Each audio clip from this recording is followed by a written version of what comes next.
Greetings, programs, and welcome to the Not My Star Wars live stream. I want to thank anybody that comes in. I'm going to have a fun conversation today. Just want to remind anyone that I'm here for anyone that wants to talk about Star Wars. Please just hit me up. I'm pretty flexible as far as schedule, so if anybody wants to come by and have a chat with me about Star Wars or other things, I'm always welcome. I'm always open and welcome to it. You can always reach me at notmystarwars1977@gmail. All right. My guest, DJ Skandalous. I met him roughly a month ago, or at least I found him about a month ago. I'm pretty sure he didn't know me before that time, and I reached out to him. And basically, I came across him because I found one of his videos where he was saying how his YouTube channel was taken down. We're going to get into that a little bit later, but I really liked his video. He's seems like a fine young man, real genuine, sincere type of person. He's very successful at YouTube, which to me it's indifferent if he has 1 subscriber or 1 million, but he's you're getting close to 700,000, right? Yep, pretty close. Good. So, you know, I was intrigued by his story, the way he conveyed his story, and as a fellow YouTube creator, you know, it's important that we support each other, and what happened to him can affect all of us. So whether you're a fellow creator or someone that watches us, it's important to be aware of these things because at the end of the day, we're all at the mercy of YouTube. They could just shut us all down at any time, and it's a reality. But anyways, we're going to talk about that a little bit later. That's part of the YouTube portion. We're just going to basically kick it. Another reason I wanted to have Skandalous on was he's from a different generation than me. He's a pretty successful hip-hop DJ, and I love hip-hop. It's been a part of my life since the 70s. And he also likes Star Wars. He's a little bit, while he has quite a bit of experience in hip-hop, he's newer to the Star Wars scene. So I thought it would be fun to speak with a different generation, get different kinds of views as far as our, you know, things that we love, and, you know, Star Wars and hip hop, and we're both YouTube creators. So welcome to the stream, DJ Skandalous. Thanks again for joining me. Thank you. So I'm really glad that your channel's been put back. It's important, and it gave us an opportunity to meet, and, you know, we can talk about some stuff.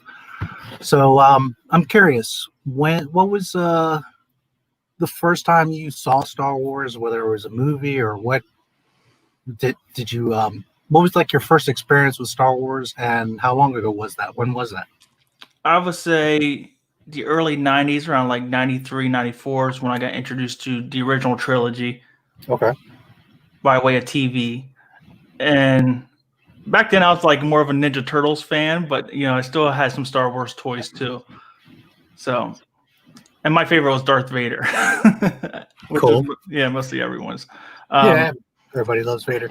And it wasn't really until the prequels came out when I started really getting into it, because I guess that was a whole new wave for fandom, you know, kind of for a younger generation that was born in the 80s and 90s, you know. So you were probably 10, 12 years old when you first saw Star Wars, I guess? Yeah, I was born in 88, so I was probably like 5 when I've seen the original trilogy, but then the prequels, you know, I was well over 10. Okay. Around 10. Yeah. So what caught your interest about it? Was it the story, the characters, the effects, all of it? What grabbed you with it? Well, before the prequels came out, I was still getting introduced to the other like sci-fi like movies, like Back to the Future. That's one of my favorite movies of all time, and I always loved the time travel aspect of that. And then I got introduced to like the TV shows like Sliders, and I guess the sci-fi aspect, the space of it caught my eye initially, but then the character development and like Darth Vader and Luke Skywalker is what probably drawed me in the most. Okay, cool. And you said Darth Vader's your favorite, huh? Yeah, pretty much. But I also like the Anakin version too, like in the Revenge of the Sith. Right. So I think they did a good job with him on there. Yeah, I was going to ask you if you liked what they did through the prequels with him. Well, the first one, episode 1, I guess it was very slow build because no one expected to have him as a young kid, right? So right. So I guess that's always like people's worst movie of Star Wars or out of the prequels. But mine's the third movie is what I like best out of the prequels. Oh, okay, cool. Yeah, I mean, there are some people I've met that love Phantom Menace, but as a consensus, somebody that's been watching this stuff for over 40 years, pretty much everybody, Phantom Menace is the least of favorite for everyone. Mm-hmm. I love the prequels. I think that Phantom Menace is a good movie. I don't dislike it, but it's certainly not my favorite. I would probably say it is my least favorite of the 6. But is that because this is a slow build up too with it? That's part of it, but it's also just kind of like the least interesting. I think it's awesome that we see little Anakin and the pod. I love the pod races. I love Darth Maul. There's a lot of things I do love about that movie. But I just it just was the least interesting to me. I don't have any problem with the acting or the dialogue or any of the stuff that a lot of people like to bitch about. It just, as far as the story, where in the story was, it was the least interesting. I think it's important, and I'm glad we got that to see little Anakin. But it's just not my favorite. I'm also a bit biased to Attack of the Clones because Boba Fett's my favorite character of all time. So to see them honor how Lucas honored Boba Fett, and there's just millions of clones and they're all Boba Fett's. It just was really amazing to me, and I really love the scenes of the battle with all the clones and just millions of clones and all these droids going in this huge battle and all these ships and rockets, and I mean there's literally like a million things on the screen. So it was a lot more action and just a bigger scale. And then of course Revenge of the Sith is really awesome. It's hard. I really love them both, but I probably lean towards Attack of the Clones more than Revenge of the Sith, just personally. Again, I'm a huge Boba Fett guy, so that was a big thing to me, and seeing the Clone Wars. But Sith is great. It's amazing. It's cool to see, how Anakin finishes his change and how he fights Obi-Wan and the twins being born, and it has a different impact on me and guys like me because we grew up knowing the foundation of these stories and had to wait like 20 years to see this unravel. To you would have seen it much closer together. So not to say you didn't love it or it didn't impact you, but for us, it was like this huge wait. We never even knew that there was going to be more movies, but we knew back in the day that there are 9 episodes. Okay, that was something that we knew. But would they ever get made or what they would be? So you guys already knew like the origin story, or no? Well, no. And we didn't know right away that there was 9 stories, but when you were a hardcore Star Wars fan back in the day, you would like read magazines and interviews, and like back then there was no internet, there wasn't cell phones, so you would get Star Wars news very far and wide apart. But when you were really hardcore, you would go to like events, or you would listen to whatever podcast. Well, I guess there wasn't podcasts, but you would catch like stuff in magazines, like interviews, and you would pick up little pieces here and there. And Lucas had mentioned he actually originally there was 12, and then very quickly after that it got knocked down to 9. And he said that I don't know that I'll ever make them. Well, even the second, third movie was a long shot, right? Because he thought it was one and done. Yeah, well, and that was the thing. When he signed the contract for episode 4, which back then it wasn't episode 4 or New Hope, it was just Star Wars. But when he signed the contract, he made a deal that the second and third movie would be done, assuming that the first movie was successful. So he had it in his mind that I have to make 4, 5, and 6. It wasn't just like it came up, well, I did 4, I might as well do 5 and 6. He had it in his mind to do them because he wanted to complete that story, at least that section of it. And he could have very easily started with 1, 2, and 3, but 1 was the technology constraints. He couldn't do 1, 2, and 3 really then. And also because he felt the most important part of the story was Anakin Vader's redemption. So that's why he chose those movies.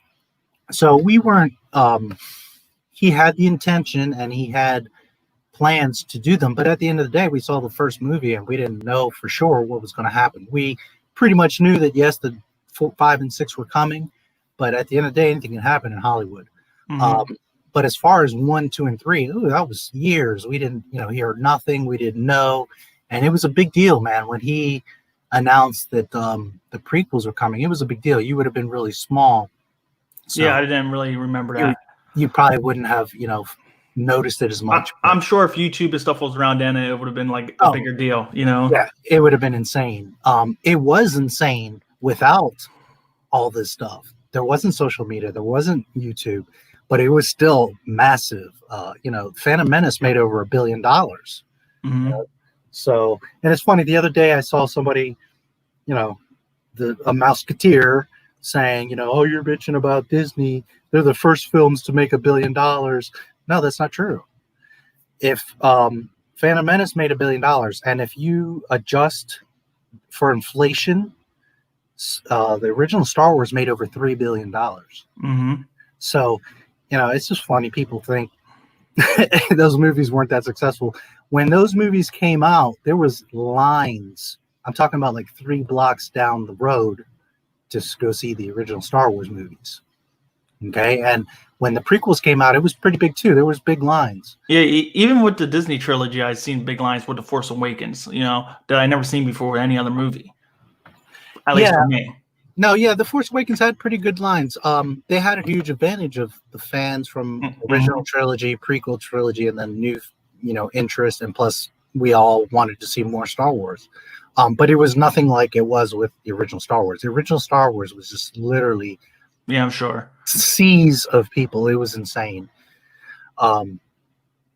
If you one day, it's an almost a 3-hour video, but you'll probably appreciate it. I have a video that's called The Skywalker Legacy.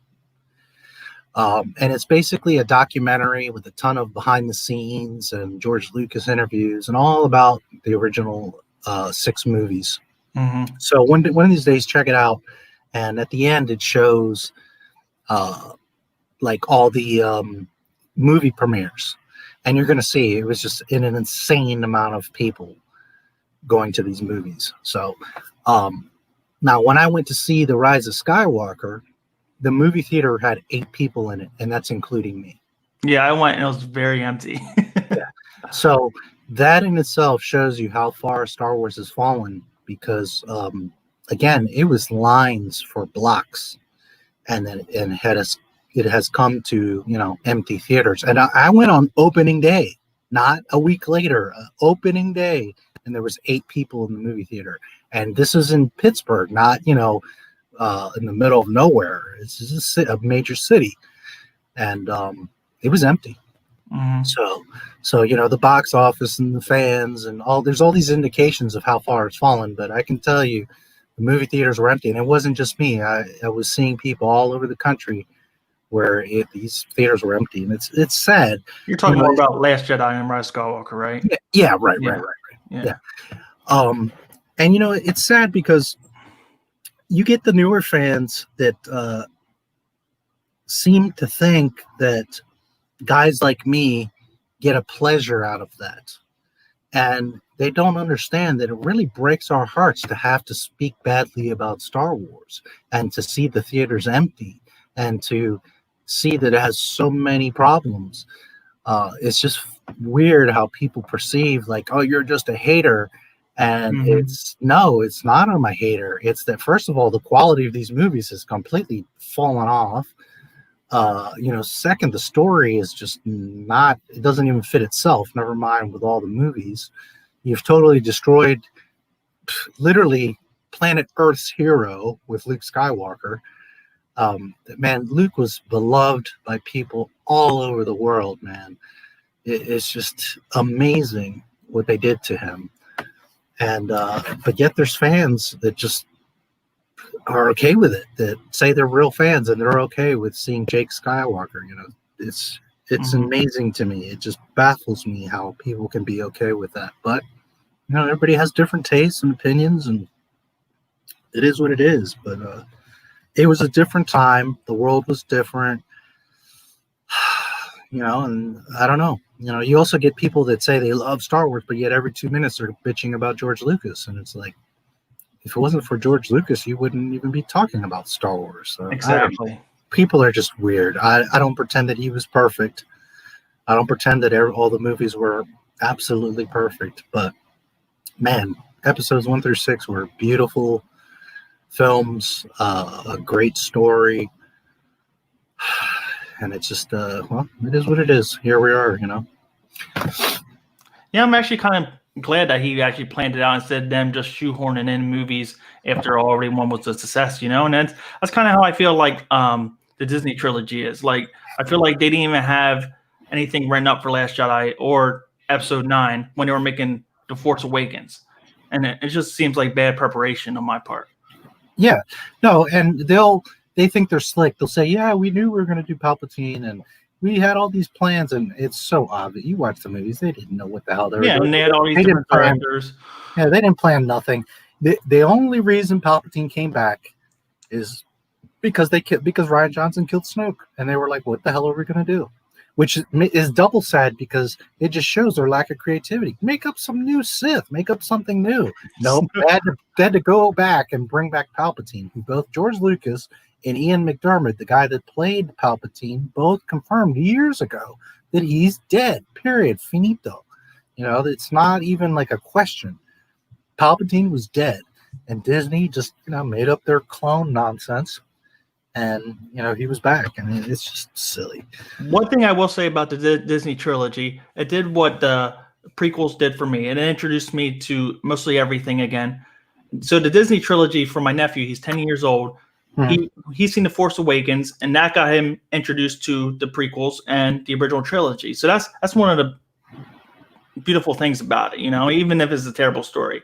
But he told me the same way I felt about The Last Jedi, about how they came in and they killed off Snoke and then killed off Luke Skywalker, and then they put Palpatine back in because he went back over all the original movies and he fell in love with Darth Vader and everything else like I did.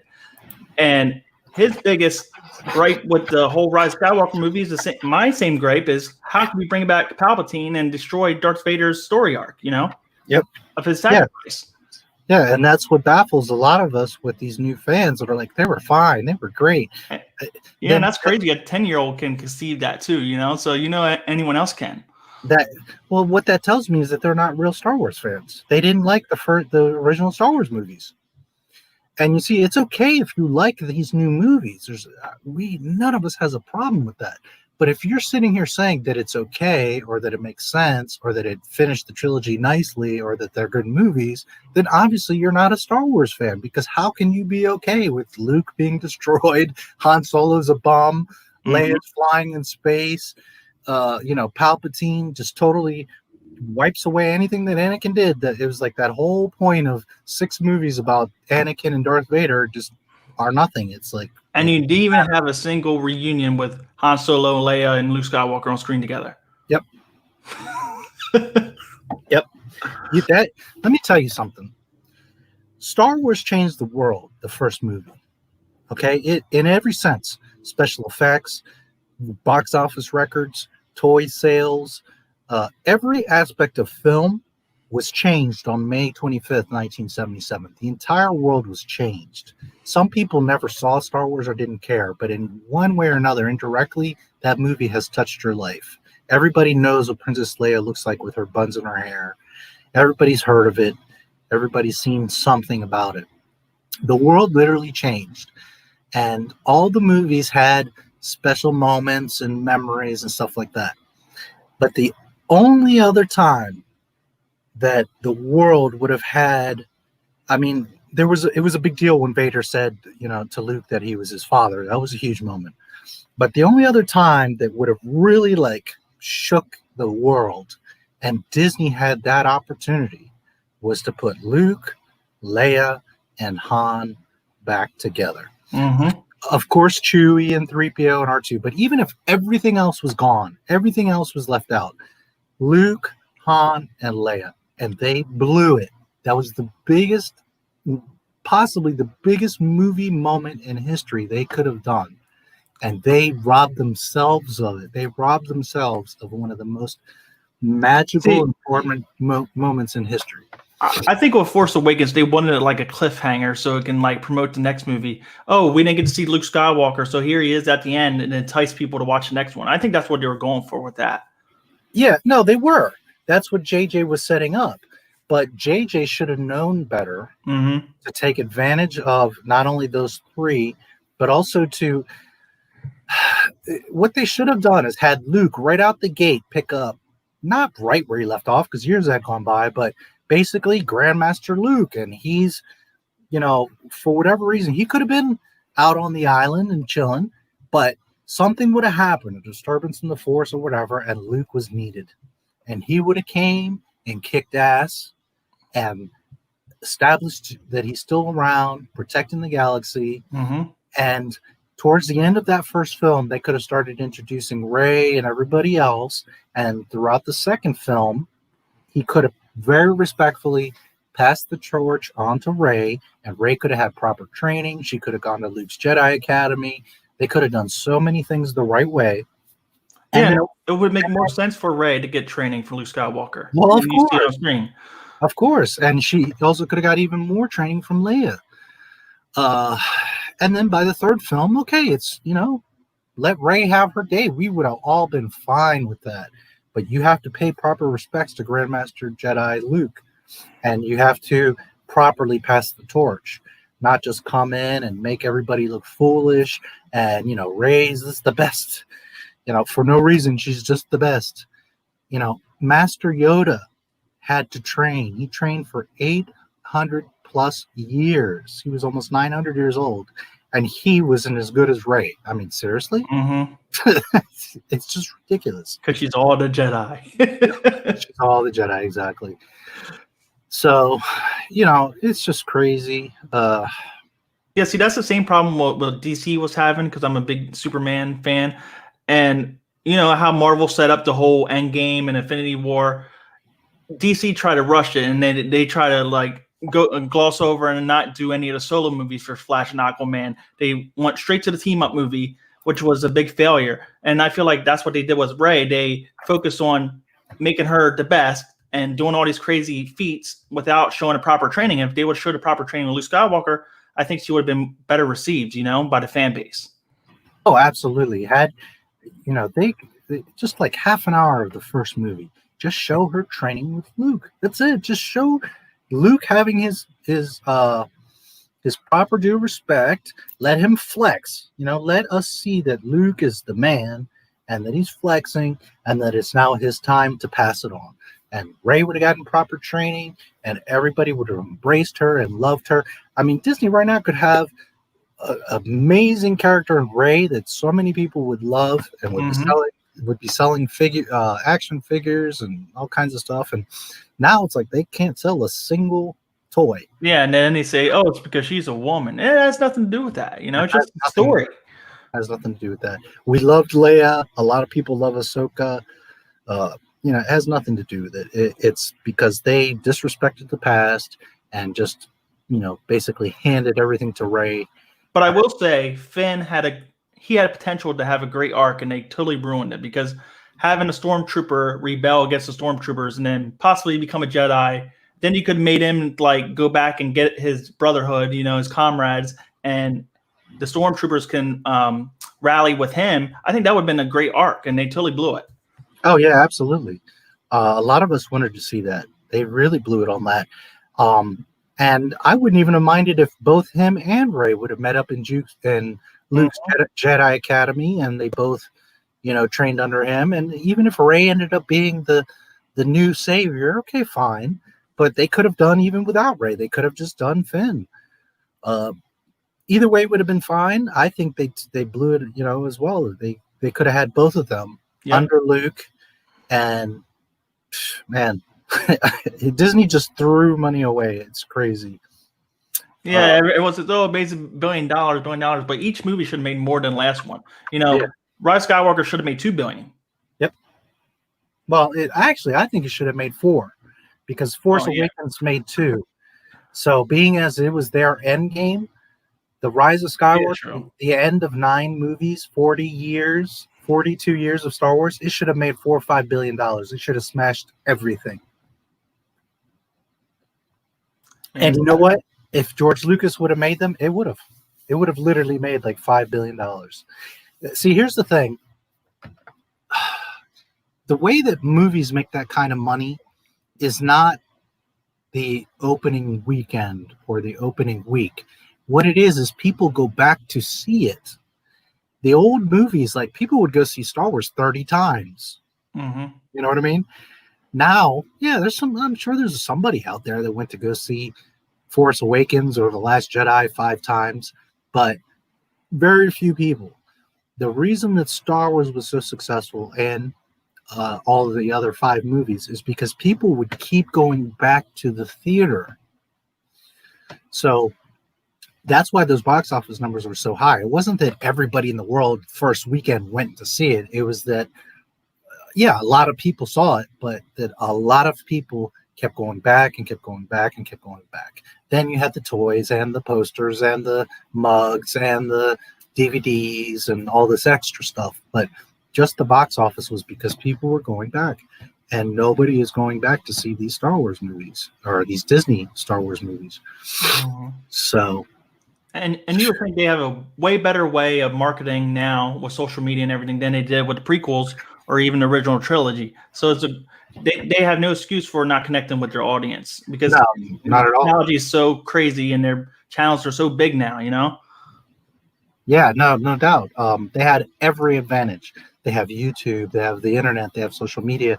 They have in people's hands every day, in their hands, their phone. Yep. And they have such a huge advantage. It's insane. If the original Star Wars came out today, they would just kill it with the amount of promotion that they could do. See, back then, here's a little funny inside story. Lucas, when he signed for Star Wars, one of the deals that he made was he took less money. Mm-hmm. But he got the rights to all merchandise. Okay. And some people have it twisted and think, well, because he wanted to sell toys. No, what it was is he wanted to be able to print T-shirts to promote the movie. Okay. So they did spend a few $1 million to promote the movie, but in general, the first Star Wars didn't have a whole lot of promotion. It wasn't all over TV and all over the place. Plus back then, you couldn't promote in the same way you can. Mm-hmm. So his main goal was to make T-shirts to give out to promote the movie. People would be seen with the T-shirts. So he ended up getting all the rights to merchandise. So was these shirts sold to stores, or how were they sold? No, I think that the idea was the shirts were going to be given out like at the theater. Okay. So that people would be seen walking around with these shirts. Make sense? Yeah. So it was like street promotion. Because back then, again, you didn't have, the news wasn't the same. There wasn't the internet. So it was more so like a street level type of thing. So if Lucas were to do it today, just with Facebook, never mind Twitter, Tumblr, all these different platforms, Snapchat, Instagram, he would just make an insane killing, being able to promote it. So it just shows also like how far again it has fallen, because these new movies have all the advantage, and it's Disney who just has the name and massive marketing, and yet the movie theaters are empty. Yep. So, it just goes to show. So let me ask you, so you liked The Force Awakens? Yeah, pretty much. I figured it was going to set up a better story. You know, I kind of viewed it like the Phantom Menace. You know, being you see Han Solo and Chewie together. You know, everybody wanted that, so of course you had to do that, right? Right. But I definitely felt like we were going to get Luke Skywalker come in, you know, balls to the wall, and you know, take everybody on. You know. Yeah, well, we all thought, I didn't hate it, but I did feel the way I tell everybody, I felt hollow. I felt like I didn't have the emotional connection to that movie like I did the old movies. The old movies, I cried, I laughed, I hooted, I hollered. That was another thing. Like in the theaters back then, everybody was jumping up and down and yelling, and it was something, man. It was really pretty amazing. And I left Force Awakens just like feeling empty. I didn't hate the film. To me, it was like, well, if I never saw Star Wars, okay, it's a fun space adventure, but it didn't feel like Star Wars to me, and it didn't do anything new or unique or special. Did you feel like it was a ripoff of the original? It did very much feel like a rehash of A New Hope. Not a carbon copy, but yeah, it was very much like, hey, let's take the easier route and just kind of, make A New Hope again. Mm-hmm. And it didn't really introduce or change anything. That's another thing, that in the Lucas era, every movie pushed the film industry. It pushed it in box office sales, it pushed it in promotion and marketing, but mostly pushed the technology, the type of special effects, the costumes, the character development and world building, and also like the actual film technology. Like when the prequels came, George Lucas is responsible for making everything the digital era. Mm-hmm. So, today people see films and kind of, everything's digital and you don't think about it. But, the Marvel Universe, Jurassic Park, Terminator. Well, Terminator was before that, but the newer Terminator, so many big Avatar, these movies wouldn't exist if it wasn't for Star Wars and George Lucas pushing the film industry and creating new technologies. I mean, literally all the digital cameras and digital technology, digital film is because of Lucas. He didn't personally invent the digital world, but he was the one that saw it, that embraced it, and put it to task and on a big scale. Now, I don't remember now because it's been a while, but I'm pretty sure it was on episode 1. They had custom built with Sony digital cameras for the new movies because, again, this was all brand new at that time. So, Lucas and all the movies really pushed things and heightened the film industry, whereas these Disney movies didn't do anything. They're just movies that they produced. They didn't change anything, push anything, move anything. So to me, Force Awakens, story-wise, was The characters I thought were cardboard. There was no new ships or planets or technology. And people say, well, there is a new ship and there is a new planet. But it wasn't. It was just another desert planet. It wasn't anything new, Yeah, there's like a 30-year difference between the timeline. I think it was that they will have new stuff, right? Yeah, I think it's 38 years. Yeah. There should be all kinds of stuff, new stuff going on, and there's not. So, it was really like whatever, I didn't hate the movie, but it didn't impress me or impact me in any way. So, and then, Last Jedi came, and it was just like, oh, Lord, what is this? What is this? And Last Jedi is another example. If there was no other Star Wars movie and you just saw it as a movie, it's really pretty. It seems like a standalone more. Yeah, if it was just its own movie and there was no pre-established characters or rules or story, okay. But this is Star Wars. It has 40 years of history, and this thing was just totally out of place. And man, it says a lot about Rian Johnson to make Luke Skywalker look like that. He really hates Luke Skywalker. And, you know, he's bold enough to say, oh, I love Luke and I love Star Wars. But obviously you don't, because we see your movie and you obviously don't care about Star Wars, because nobody that loves Star Wars would have done what he did to it. I mean, it's just that simple.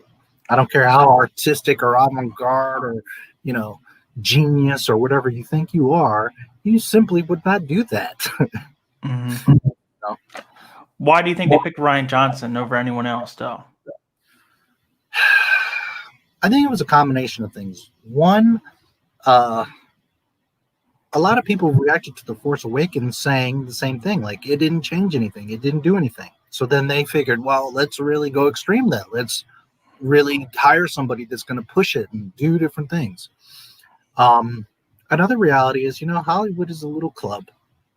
And they owe favors. People have dirt on people. You know, yeah, people are friends with each other. Like, a lot of people do see it, but not everybody realizes. Like, J.J. Abrams basically brought in all his friends to be on Star Wars. You know, Snap Wexley was from Felicity. He had brought in Felicity, who was Zori Bliss in The Rise of Skywalker. I can't even remember her real name right now.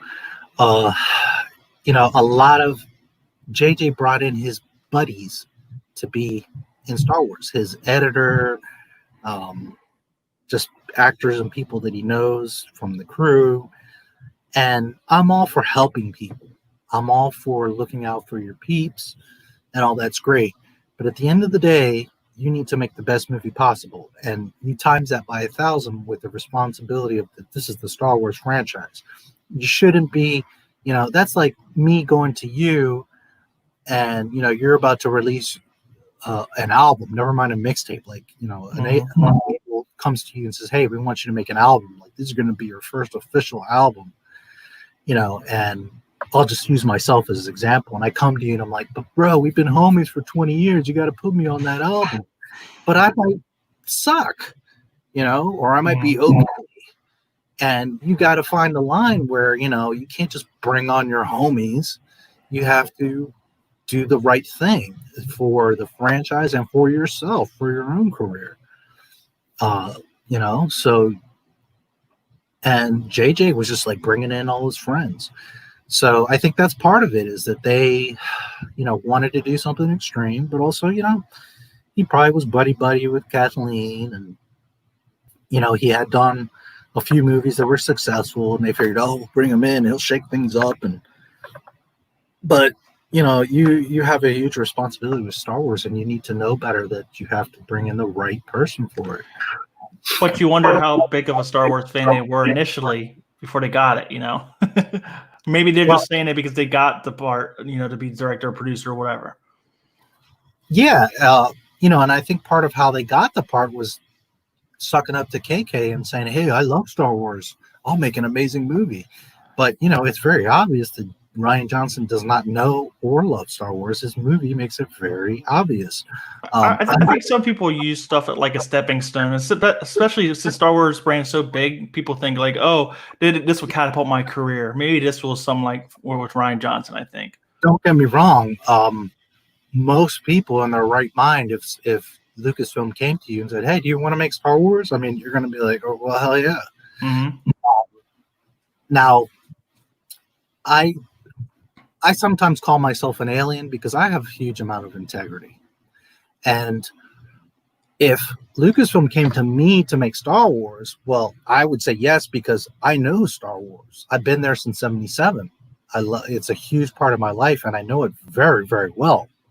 But if someone were to come to me and say, make a Star Trek movie, well, I like Star Trek, but I don't love it, and I don't know it like that.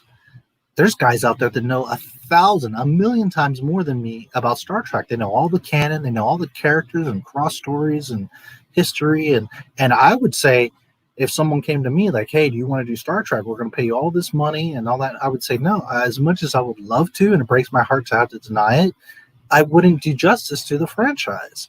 I can't do that. You know? So Yeah, not everybody thinks like that though. Not everybody think. Most 99% of people don't think like that. 99% of people would say, fuck that, I'm going to do Star Wars.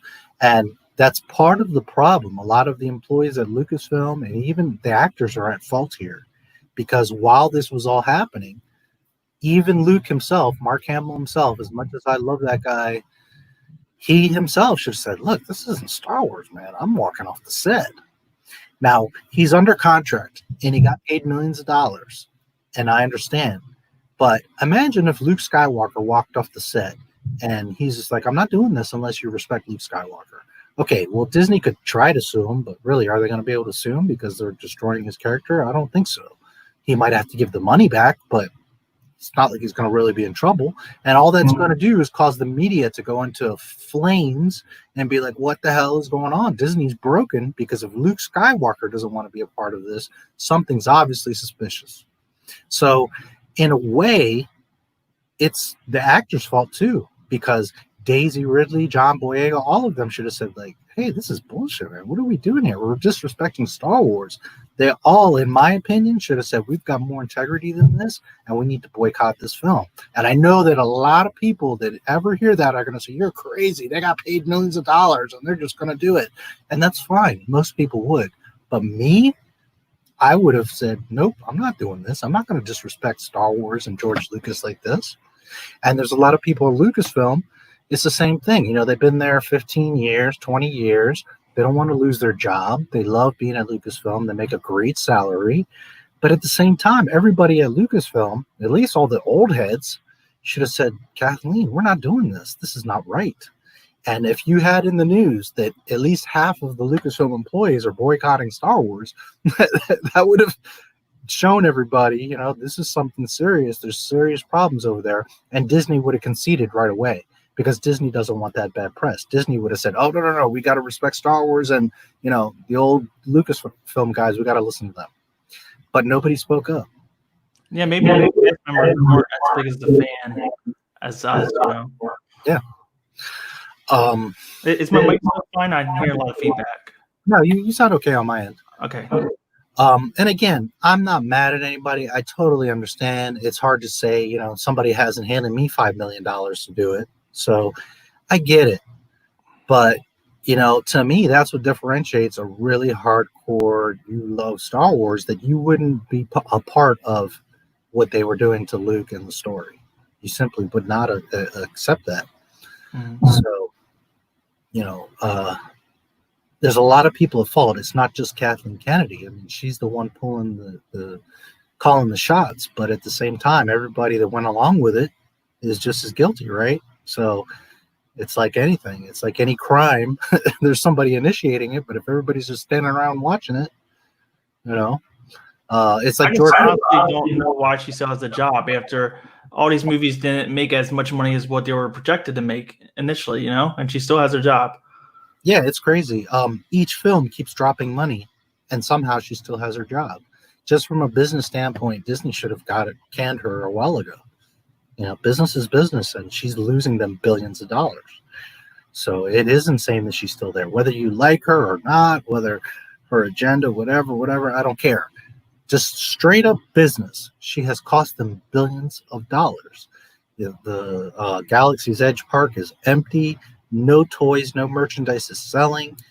And I seen that video of them destroying all those toys. That's horrible to see. Yeah. I mean, it's just insanity. And somehow this woman is still there. So a lot of it speculates she has to have dirt on somebody, because there's just, from a business standpoint, Disney should have fired her a long time ago. So, you know, it's just crazy. So, you know, really the only thing that's selling, there are some people that are into the Mandalorian and that are collecting the Mandalorian. Do you like the Mandalorian figures? But really the only thing that's selling is Baby Yoda. Baby Yoda is right now the only thing that anybody has any interest in. The Mandalorian, I don't hate it, but I'm not a big fan. It has a lot of problems. I've actually made videos about it, and I have to do the whole season. I will say that it's the best thing that Disney has made concerning Star Wars, but that doesn't mean that it's great. Just because it's better than all the trash doesn't mean that it's great. That's just my opinion. There's a lot of people that seem to like it, but I think it's like The Last Jedi. After a year or two, people are going to be like, oh, wait a minute, that doesn't make sense. They're going to figure it out. If you just kind of turn off your brain and watch the show, it's fun. Don't get me wrong. I watched the whole season. I'll watch season 2.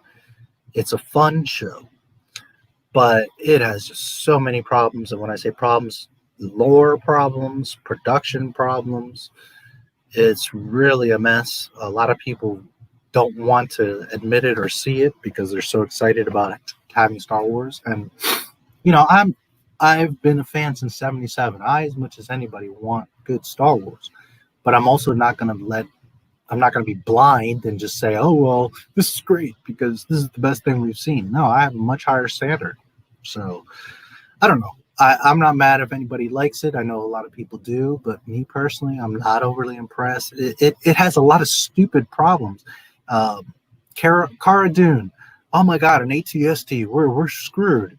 And in Return of the Jedi, Ewoks are smacking around ATSTs like they're nothing. It's just stuff that doesn't make sense. There's so many moments in The Mandalorian where you say to yourself, did you guys watch the movies? It's just, and Dave Filoni is very much in charge of these projects, and he retcons himself. Mandalorians, we're not supposed to take off our helmet. Yet if you watch the Clone Wars cartoons, all the Mandalorians have their helmets off. It's just stupid stuff like that. It just doesn't even make sense. And he actually does take his mask off during the show. Well, yeah, he does. Out the window. And when they say, oh, no one sees him, this kid can just look directly over there and see him. Exactly. He's not even like hiding in the room. He's like right there looking at the kids, and they all could see him. Somebody walking by could see him. It's so nonsensical, that show. And the thing is, too, is there was supposed to be a Boba Fett movie, and they just scrapped it. They said, screw it. There was also supposed to be a Star Wars show years ago called Underworld. And there was a game that was going to tie in with Underworld that was called 1313. And both of those revolved around Boba Fett. So it's like they scrapped Underworld, which was the original TV show. They scrapped the 1313 game, which looked amazing. It could have been maybe the best Star Wars game they ever made. Then they scrapped the Boba Fett movie, and then they come out with this half-ass guy that like is all inexperienced, doesn't have his armor, is making mistakes left and right, looks like a jackass. And furthermore, his costume is a direct copy from what Boba Fett's costume was in Underworld, or in 1313, the game. I literally have a picture of them side by side, and it's not, 100% identical, but you can see that literally that's where the Mandalorian costume comes from, is from Boba Fett in 1313. So they didn't even like come up with something new, and Jon Favreau likes to take credit, like, I created it and I wrote it and all that. No, he didn't. All he did was took what Disney scrapped in Underworld in 1313, parts of the Boba Fett movie, and they made The Mandalorian. Mm-hmm. Now, I have no problem with them making a show about Mandalorian or whoever, but if you have Boba Fett that is loved by millions since 1980, he's established, he's one of the top collectible figures of all time. In fact, I don't know if you've saw this, but right now there's a Boba Fett figure that's selling for $125,000. Okay, so it's one of the highest priced toys of all time. And they just like threw it all away to make this new guy that is nobody. I think it's because they were scared after Han Solo movie bombing. They figure Boba Fett will bomb the same way. That could be part of it. Part of it is also that Lucas, when he sold Star Wars in their contract, he gets a percentage of all the sales that involve his original properties. So, for example, if they made a Boba Fett movie and that thing took off and made like $2 billion, George Lucas was going to get about a 25% cut of that movie. So this is a big part of why Disney has been destroying the old characters, is because they want to establish Star Wars as if it was their creation. They're destroying all the old stuff to make it look like to the new generation that Star Wars was made by them. So that's why they made Rey and all these new characters, is so that they don't have to pay George Lucas. They want to make it as if it's their Star Wars, their creation. That's a big part of it. So even if you did like a Darth Bane movie, they would still have to pay George Lucas? Any property that George Lucas had created that existed before the sale, they have to give him a percentage. So that's why they're creating new characters and new stories, because they don't want to have to pay George. It's part ego, it's part, paying George, it's part giving the illusion that Star Wars is theirs. So I figure if you have a movie that makes $4 billion, 20% is like nothing, Well, right. I'd rather give up 25%, 15, 20, 25% of, $4 billion than to have a movie that only made $300 million. Yep. It's pretty simple math. Which, by the way, that's roughly what The Rise of Skywalker made. $300 million. Sad. That's in 2020 for a Disney blockbuster film. That's literally a loss. Now, let me ask you, as the original OT guy, did you like the idea of a Han Solo movie or no? I love Han Solo like we all do from back in the day. I wasn't necessarily like, oh no, don't do that. But none of us asked for it. None of us wanted it. None of us cared for it. If it would have turned out to be a good movie, okay, none of us are mad. We're cool with it. But it was never mentioned. It was never supposed to happen. And all of a sudden Disney comes up with a Han Solo movie. There's a lot of us that love him, and he's not my favorite character. I know guys that Han's their guy. That's their favorite character. And even them are like, I didn't ask for this. I didn't want a Han Solo movie. I like him as a scoundrel that he was in the movies. So I don't think anybody was against it, but we weren't overly excited. None of us wanted it or asked for it. But for years before Lucas sold it, the only real anthology movie that was being talked about was Boba Fett. He had been talking about it for a while, that he was going to make a Boba Fett movie. So they scrap Boba Fett, and then they come out with Han Solo, who nobody asked for or was hearing about, and it was just kind of like, well, okay, what is this? Then they film 80% of the movie, they fire everybody, and have Ron Howard come in and refilm the whole damn thing. And hey, there's some people out there that like Solo. I think it's one of the worst movies ever made. I mean, it's just garbage. It is really bad. It's definitely the worst Star Wars movie ever made.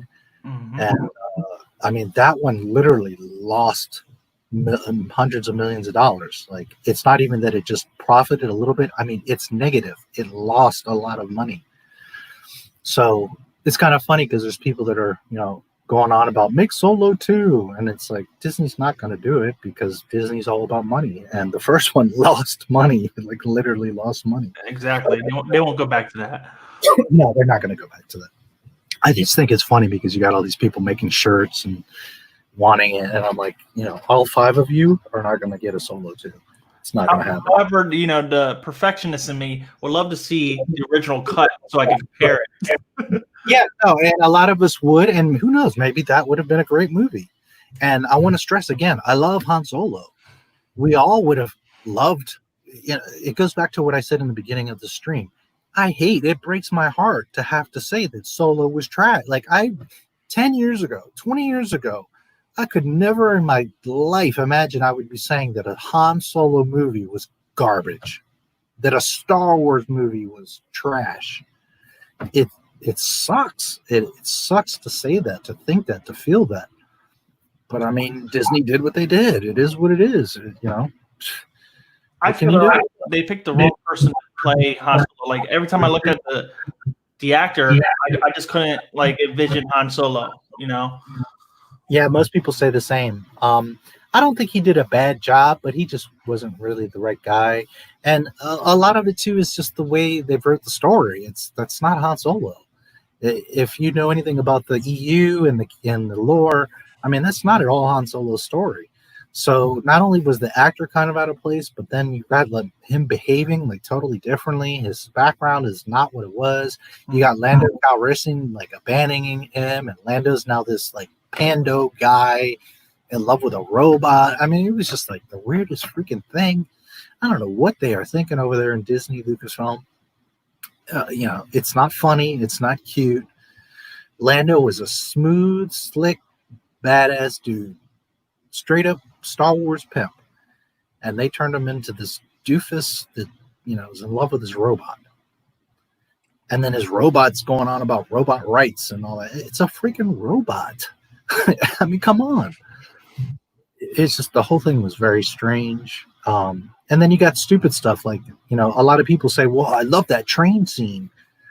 Well, if you're not thinking, yeah, it looked cool visually, it was an action scene. But think about this. This is Star Wars. This is sci-fi space.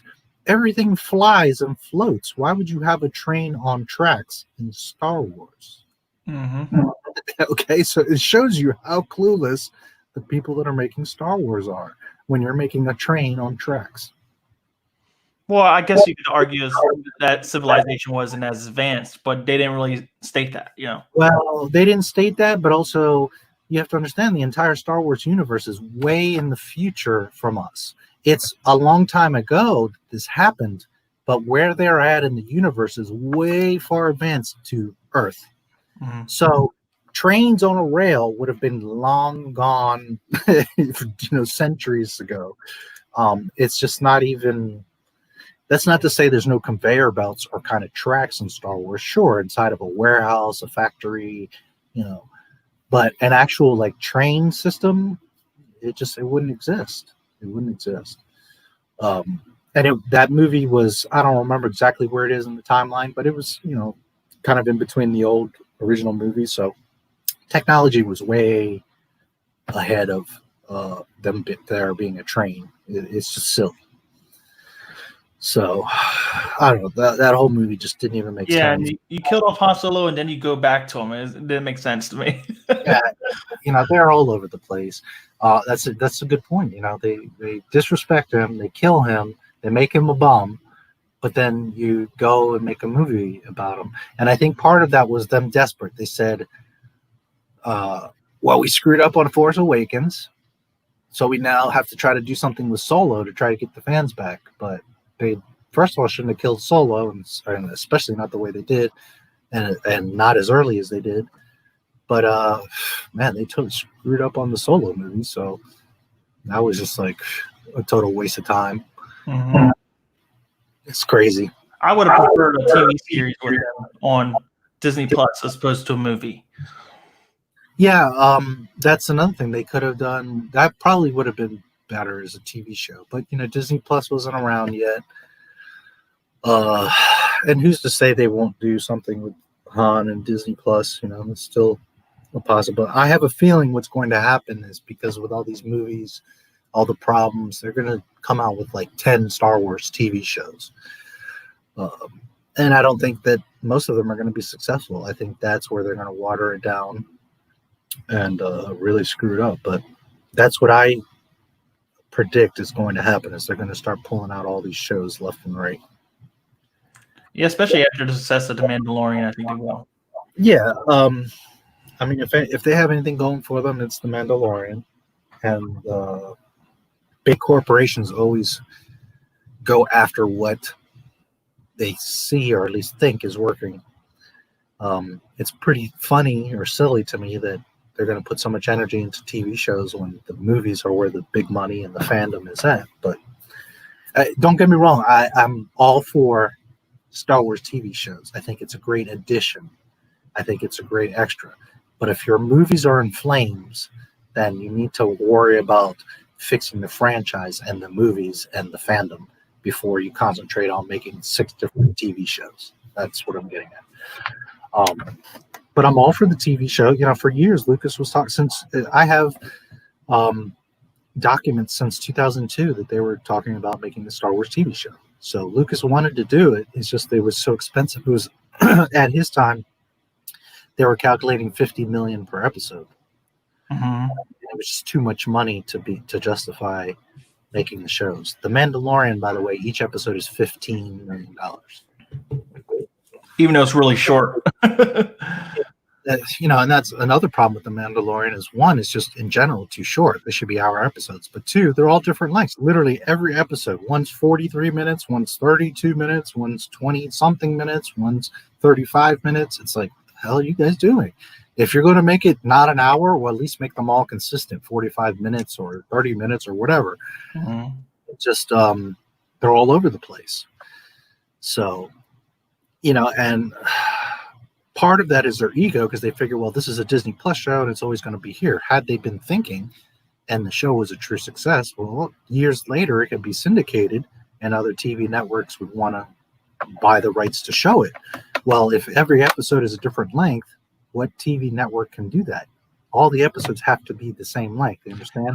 It's because they have the commercials planned out, they have the time slot planned out, and if every episode is different length, you can never syndicate the show. It has to always be on Disney Plus. Yeah, and the thing about Netflix, like TV providers could sell their stuff to Netflix, but will Disney Plus do that when they're basically competition? Probably not. I don't think they will. But again, if Mandalorian was such a huge hit, 3 years, 5 years from now, if Netflix or HBO says, hey, we're going to give you, you know, X amount of millions of dollars because we want to be able to show the reruns of Mandalorian, why wouldn't Disney take that money? Mm-hmm.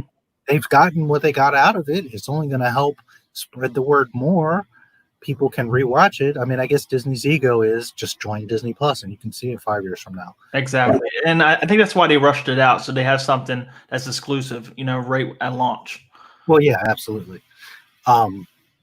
Which is funny too, because I have Disney Plus since the day it launched, and all day long you couldn't watch the Mandalorian show because it was just the servers were overloaded and it wouldn't load. I saw it when it like first came out early in the morning, like I don't know, 3 a.m. or some shit like that. Mm-hmm. So I got to see it, and then later in the day I wanted to watch it again, and all day long I actually made a video that day, and it wouldn't load. The damn show would not load. So for a few days it was like really hard for anybody to even see it, which was another failure. You know, you launch your network and the biggest show on the network and nobody can watch the damn thing. So yeah, I mean, Disney just every step of the way is stumbling, from them getting on Twitter and making stupid comments to, you know, the movies being a mess, to Mandalorian and Disney Plus having problems. It's like every turn. It's like literally in the past, since 2012 when they bought it, you know, 8 years ago, the only thing that they have truly done correct is Baby Yoda. And I'm not saying that I like Baby Yoda or I'm a fan, but I'm just saying as far as like them having a true success and people really getting behind it, and Baby Yoda is the first thing in 8 years that they finally got right somewhat. I actually don't think that was even planned to be as big as it was. It just took off. It wasn't. They did not expect him to. They didn't have any toys. Here we go again. They didn't have no toys or anything ready for Baby Yoda. Just now, Baby Yoda toys are coming out. Yeah, it was all, you know, you got all the fake ones on Etsy making a killing. Yep. Yeah, they totally didn't know, and they weren't prepared. I would have said, man, this little guy is going to be a hit. But, you know, Disney has no clue what they have. They are clueless about what they own. And yeah, which is another problem with The Mandalorian, because if people are honest, nobody watches it for The Mandalorian. People watch it because of Baby Yoda. Yeah, because you show. They want to know what is going to happen to Baby Yoda. It's the Baby Yoda show. So now they've trapped themselves that if Baby Yoda dies, or he gets back to his home world, or his parents find him, or he gets kidnapped, the show is dead. Exactly. So and the way they explain his how old he is, you just can't expect 1 year into Mandalorian's age, all of a sudden he's Baby Yoda's going to be an adult or a teenager, you know? Right. They would have to continue the show for several years to even make it interesting with Baby Yoda. So then that means they have to, soon enough, probably this season coming up, offload Yoda. So then when they offload Baby Yoda, where are they at? They got nothing. They haven't established a good character in The Mandalorian. Nobody cares about The Mandalorian. So they've loopholed themselves into, you know, a mess. Mm-hmm. There are some people that do like Mando, Din Djarin, I'm not saying nobody, but in general, you know, if people are being honest, it's because of Baby Yoda. So, you know, I really like the idea of the show and how the visuals were pretty good for a TV show, I think. No, yeah, it's a really pretty show. It has a lot of cool things to it. It's kind of a Western, which again, that's Boba Fett. Boba Fett, from the minute we saw him, he had this jingling spur sound. Boba Fett was loosely made around Clint Eastwood, around old Western gunslingers. So it's not a new idea or something original that they did with The Mandalorian. That was Boba Fett years ago. But yeah, it's fun. It's just space Western. But they could have did like a Boba Fett show and then had a spinoff with Din Djarin, right? What was that? I said, couldn't they have done a Boba Fett TV show and then had The Mandalorian be a spinoff of that initially? You know, maybe that would have worked better. They could have done a spinoff, or they could have just made the Boba Fett show. But because he's a Mandalorian, they could have had all kinds of Mandalorians in and out of the show. Yeah, every episode, he could be coming across different Mandalorians and different adversaries. You know, Jabba would be dead, but he could do other bounties for other people. They could have him cross paths with Darth Vader and do some bounties. There's so much they could have done with Boba Fett. And they would have had a strong foundation. He has a huge fandom. He's a already established character, and they could have done a million things there. But instead, they are doing it all from scratch. And now it's like just complicated. They have to like rebuild a whole new thing. And to me, I mean, I get it. If you're an artist, you want to make your own thing. But from a business standpoint, man, take advantage of all this stuff you've got. Why are you going to try to... I don't know about your generation, but we have an old saying. Don't reinvent the wheel. The wheel isn't, while it's not technically perfect, it's pretty much perfect. It's this round thing that consistently rolls. It's not a square. It's not a triangle. It smoothly rolls. So don't try to think you're so smart that you're going to reinvent that perfect circle, because you're not. Take advantage of the fact that you have the wheel. Build on the wheel. Improve the wheel. But don't try to reinvent the wheel. And I don't know that people even say that anymore, your generation, but that was a huge saying. Yeah, I heard that before. Don't reinvent the wheel. So it's like, why are you guys at Disney trying to reinvent the wheel when you have what has been proven, tried and true for literally centuries, since Egypt, maybe even before? The freaking wheel. So why do you think you're so smart that you're going to do something better instead of just building on what has been proven to work? Honestly, I think they just bought Star Wars for the name and the brand, and they just want to make it all totally theirs, you know? Well, that's what it is they literally, from the beginning, you know, they sold the little story that we're going to love and respect the franchise and we love the fans and all that, but they knew damn well what they were doing. They were buying the name. They were banking on, just because if we slap the name Star Wars on something, it's going to sell, and we're going to, the first second we get it, we're going to make it ours and recreate it and invent it, and as long as it says Star Wars, all these fools out here are just going to suck it up and buy it. But the problem is that they made a mistake with the biggest franchise in history, and the fans of Star Wars are like rabid beasts. They have no idea that we know the story and the lore and the history and the expanded universe more than any other franchise. And that's not to diminish any other franchise, Star Trek or Doctor Who or any of that. But even those guys, Doctor Who guys, Star Trek guys, all these guys will tell you, yeah, Star Wars is deep, and there's no more dedicated fan than that. And you know, you're not going to pull the wool over our eyes. You're not going to convince us or change our minds or fool us. What they were counting on is that we would just kind of let it go, and that eventually they figure, well, in 10, 20, 30 years, newer kids will grow up thinking that Disney or that Star Wars was Mickey Mouse, and they'll grow into that and go with it. But they didn't realize the fandom that they were dealing with, that we don't play with Star Wars. And you know, even guys that are like primarily a Star Trek guy or Orville or Doctor Who, I mean, they love Star Wars and they see it just as clearly as we do. You know, and there's a lot of guys that, you know, love a lot of franchises. Me, I'm not that way. I really love Doctor Who. I like Star Trek, and I like a lot of other stuff. But like for me, I'm a Star Wars guy. You know what I mean? I'm not the type that has like all the different DVD sets of all these different sci-fi shows or all the toys. Or I'm a Star Wars guy, and that's fine if you like a lot of stuff or just Star Wars. I'm just saying that I'm a Star Wars guy, and you're not gonna get away with just because you put the name on it, it's Star Wars. So how would you go about fixing everything if Kathleen Kennedy came and said, oh, she saw your YouTube channel and she wants you to advise her? How would you go about fixing everything? Well, it's funny because I'm about to make a video about this. I'll talk about it, it's fine, but it's funny because I just was thinking about I'm gonna make a video called My Message to Disney and Lucasfilm, so that's coming soon. First of all, Kathleen Kennedy has to go. She has to go. She has costed the franchise and the company billions of dollars. She has to go. Until there's a new regime there, it's just not going to work, because she's going to get in the way and she's going to try to inject her nonsense. But let's just say she humbled up and said, okay, I admit it, I screwed up, please help me. It's really very simple. You start a new movie. You see Luke Skywalker is asleep and having a nightmare. And in that nightmare, you show a bunch of flashbacks or flashes of 7, 8, and 9.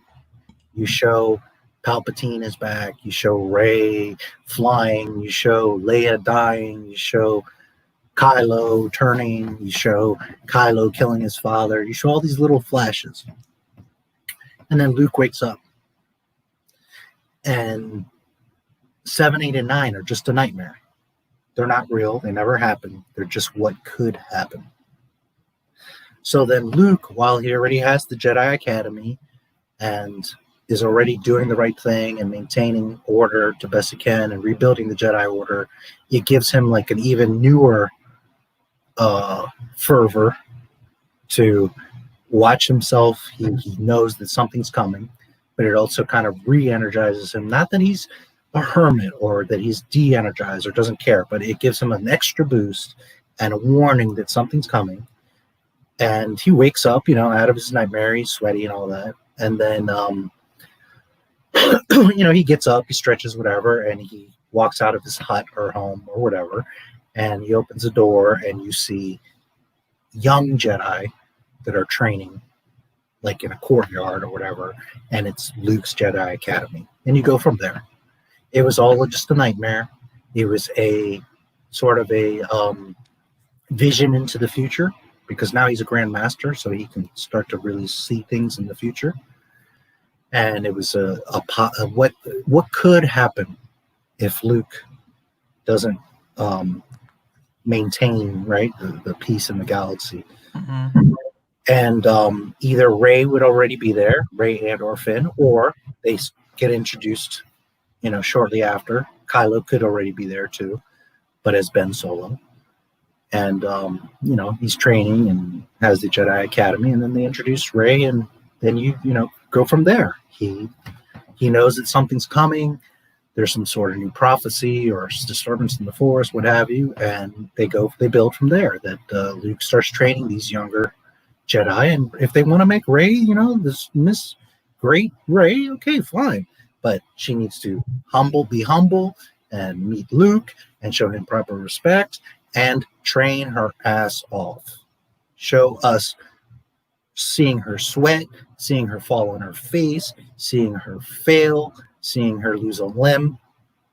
And then we will respect her, and then she will earn it. And then she can be, all the Jedi if she wants to be, whatever. But I think that's the very easy solution. Especially now with this conversation of, are they going to retcon the Disney trilogy or erase it or whatever? Well, they should. To me, they should just wipe it all out. But on the same token, from a business standpoint, you already made those movies, so to just delete them is kind of silly. There are people that like those movies, so while I don't give a fuck about them because they didn't care about us when they destroyed the original 6 movies, I'll be nice and say, okay, you can have your little 6 films, but know that they aren't canon and they were just an alternate nightmare, not a multiverse. Yeah, but not see, with the nightmare, you can argue that you gotta see the events of the nightmare to lead up to the movie and how he would go about the way of life through those nightmare sequences. So it'd still be kind of canon. You get what I'm saying? Well, but it's just a dream. Yeah, but it wouldn't like totally cancel him out, though. Is what I mean. Well, don't get me wrong. If it was up to me, I would just totally delete it. I would delete all this shit. Clone Wars, Mandalorian, all of it. Solo, all of it would go away. I would literally delete. If you gave me ownership of Lucasfilm, first thing I'm doing is deleting all that shit. Don't get me wrong. Okay? But just to be kind of nice and just a way to create a solution and not throw money away, right? Being responsible as a business owner, then that's a way to do it, is to do it as that nightmare. That it's not real. But I mean, like from a viewer perspective, like it wouldn't be like those don't exist anymore. You know what I'm saying? Right. And I would prefer that they don't. But if you wanted to insist that they do exist, okay. But they're not canon. They're not real. They were just a dream. Yeah, exactly. Okay. And that's the main thing, is that I think that at the end of the day, most of us don't really care if they're there or not. What we care about is that they're being considered canon and that people are growing up saying, well, Rey is the greatest, bestest ever. But that can't be. So therefore, it needs to be decanonized. Yeah, see, the thing with like totally deleting it, though, from their perspective, I think they feel like, oh, they'll lose money and nobody will want to watch them, play back anymore on Disney Plus and whatever if they totally just get rid of it all. You get what I'm saying? Right. Well, that's why I was saying, if the business way, the business smart way would probably be to just decanonize them, make them green, and make them sort of like legends or infinities as they have. Totally deleting them, as much as I would love to do that, from a business standpoint, probably isn't the best way to do it. But you see, I had the same idea for episode 9. I said they shouldn't just waste time trying to change everything. What they should have done, exactly how you said it, and I had this idea when I was on other streams, and I said that what they should do is have Yoda give young Luke a vision of the future of the events of Last Jedi and Rise of Skywalker, whatever. And right before he's about to pull a saber out on Ben Solo, he gets the vision, and that prevents him from pulling the saber out. And then you can go from there. Yeah, no, that would work too. But my only problem with that is that Luke Skywalker would never attack his nephew like that. The guy that faced the Emperor and Darth Vader, the guy that threw down his lightsaber and said, "You're not going to turn me, I'm not going to fight you," would not strike down his nephew. Yeah, I know. He would have tried to talk him down. He would have tried to reason with him. Luke Skywalker, listen to me. My Luke Skywalker, the guy that I know, would have gave his life for his nephew. Just like he was giving his life for his father. That's Luke Skywalker. So I'm not trying to shoot down what you're saying. I would have rather that than what we got. Yeah, I totally understand, because that's one thing I hate about Last Jedi is how they changed him like that. Right.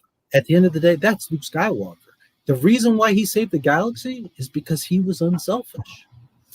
Hey, Horror Nation, I see you there. Thanks so much for stopping in. He always stops in. He's a big fan. I appreciate him very much.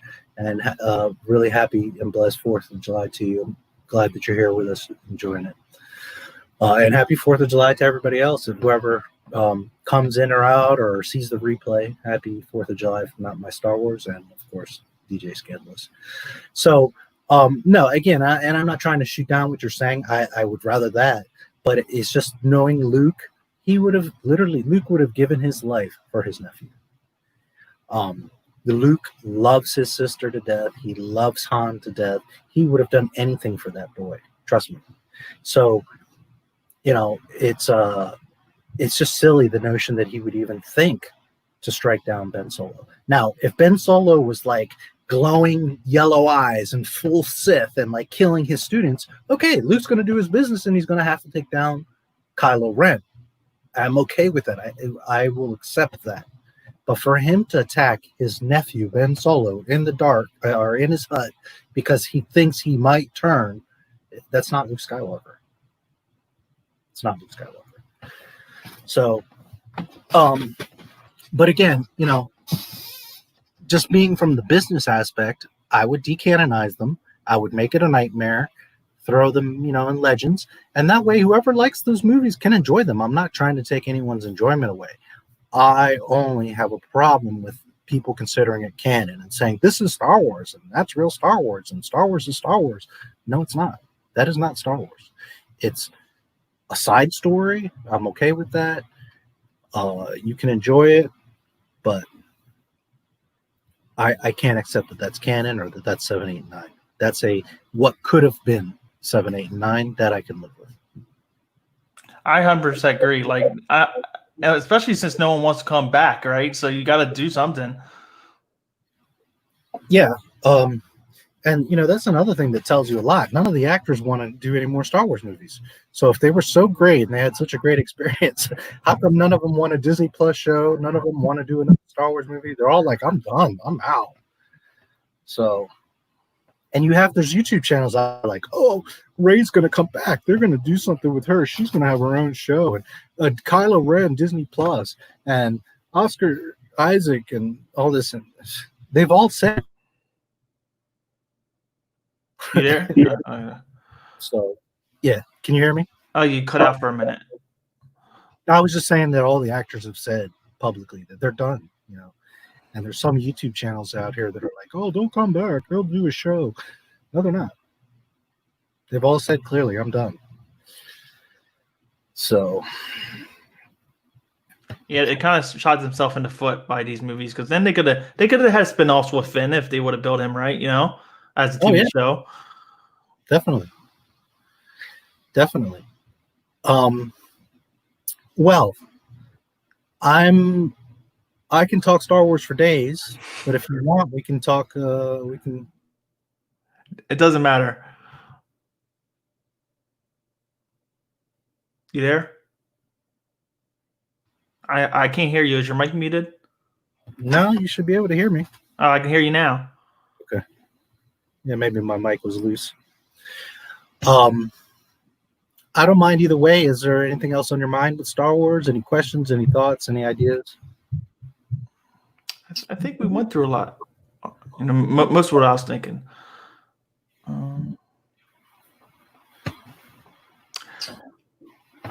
Well, I asked you the main stuff I wanted to ask you. I think you've given a good perspective from your end. So did you like The Mandalorian? That was one thing I was going to ask you. Like I said, I like the idea of it, especially being kind of associated with Boba Fett. But I had the same gripe as you. I know who Boba Fett is. I didn't know who Din Djarin was before I seen this, right? So for them not to do the Boba Fett movie that they're rumored to make for a while now, I figured that we would get in a TV show, and all of a sudden they switched gears, gave us this story, and then like you said, how it became just the Baby Yoda show, and then they tied themselves to Baby Yoda. Yep. And really, it kind of seems watered down. Like it doesn't seem. I don't know. It seems like it's really PG, right? Like I think episode? It was one of the last episodes where they're fighting in that field, whatever. It just didn't seem realistic to me. Yeah, it's again, it is real pretty. It has very cool new technology, and it is the best thing they've done. But I'm not overly impressed. It's not that a genuine, authentic Star Wars feel, and it really could be a lot better. Yes, Horror Nation, Oscar Isaac did indeed say that. I saw and heard the interview, and he said that the only way he would come back to Star Wars is if he needed a new house. So it just goes to show you're Poe Dameron in the Star Wars sequel trilogy in 2020, and you have no interest in coming back. I mean, that should tell people, if the actors don't want to come back, that there's a problem. There's a huge problem. I don't know if you saw my tweet earlier. Somebody asked Mark Hamill, what do you think of Ahsoka Tano? And he's like, I don't know who Ahsoka Tano is. It is hilarious. He's being sarcastic though, right? Or no? I mean, I would think that Mark Hamill, who loves Star Wars, plus he knows Ashley Eckstein. There's a picture of him hugging her. So he has to know who Ahsoka is. And he's also a bit of a joker, so he might have been sarcastic.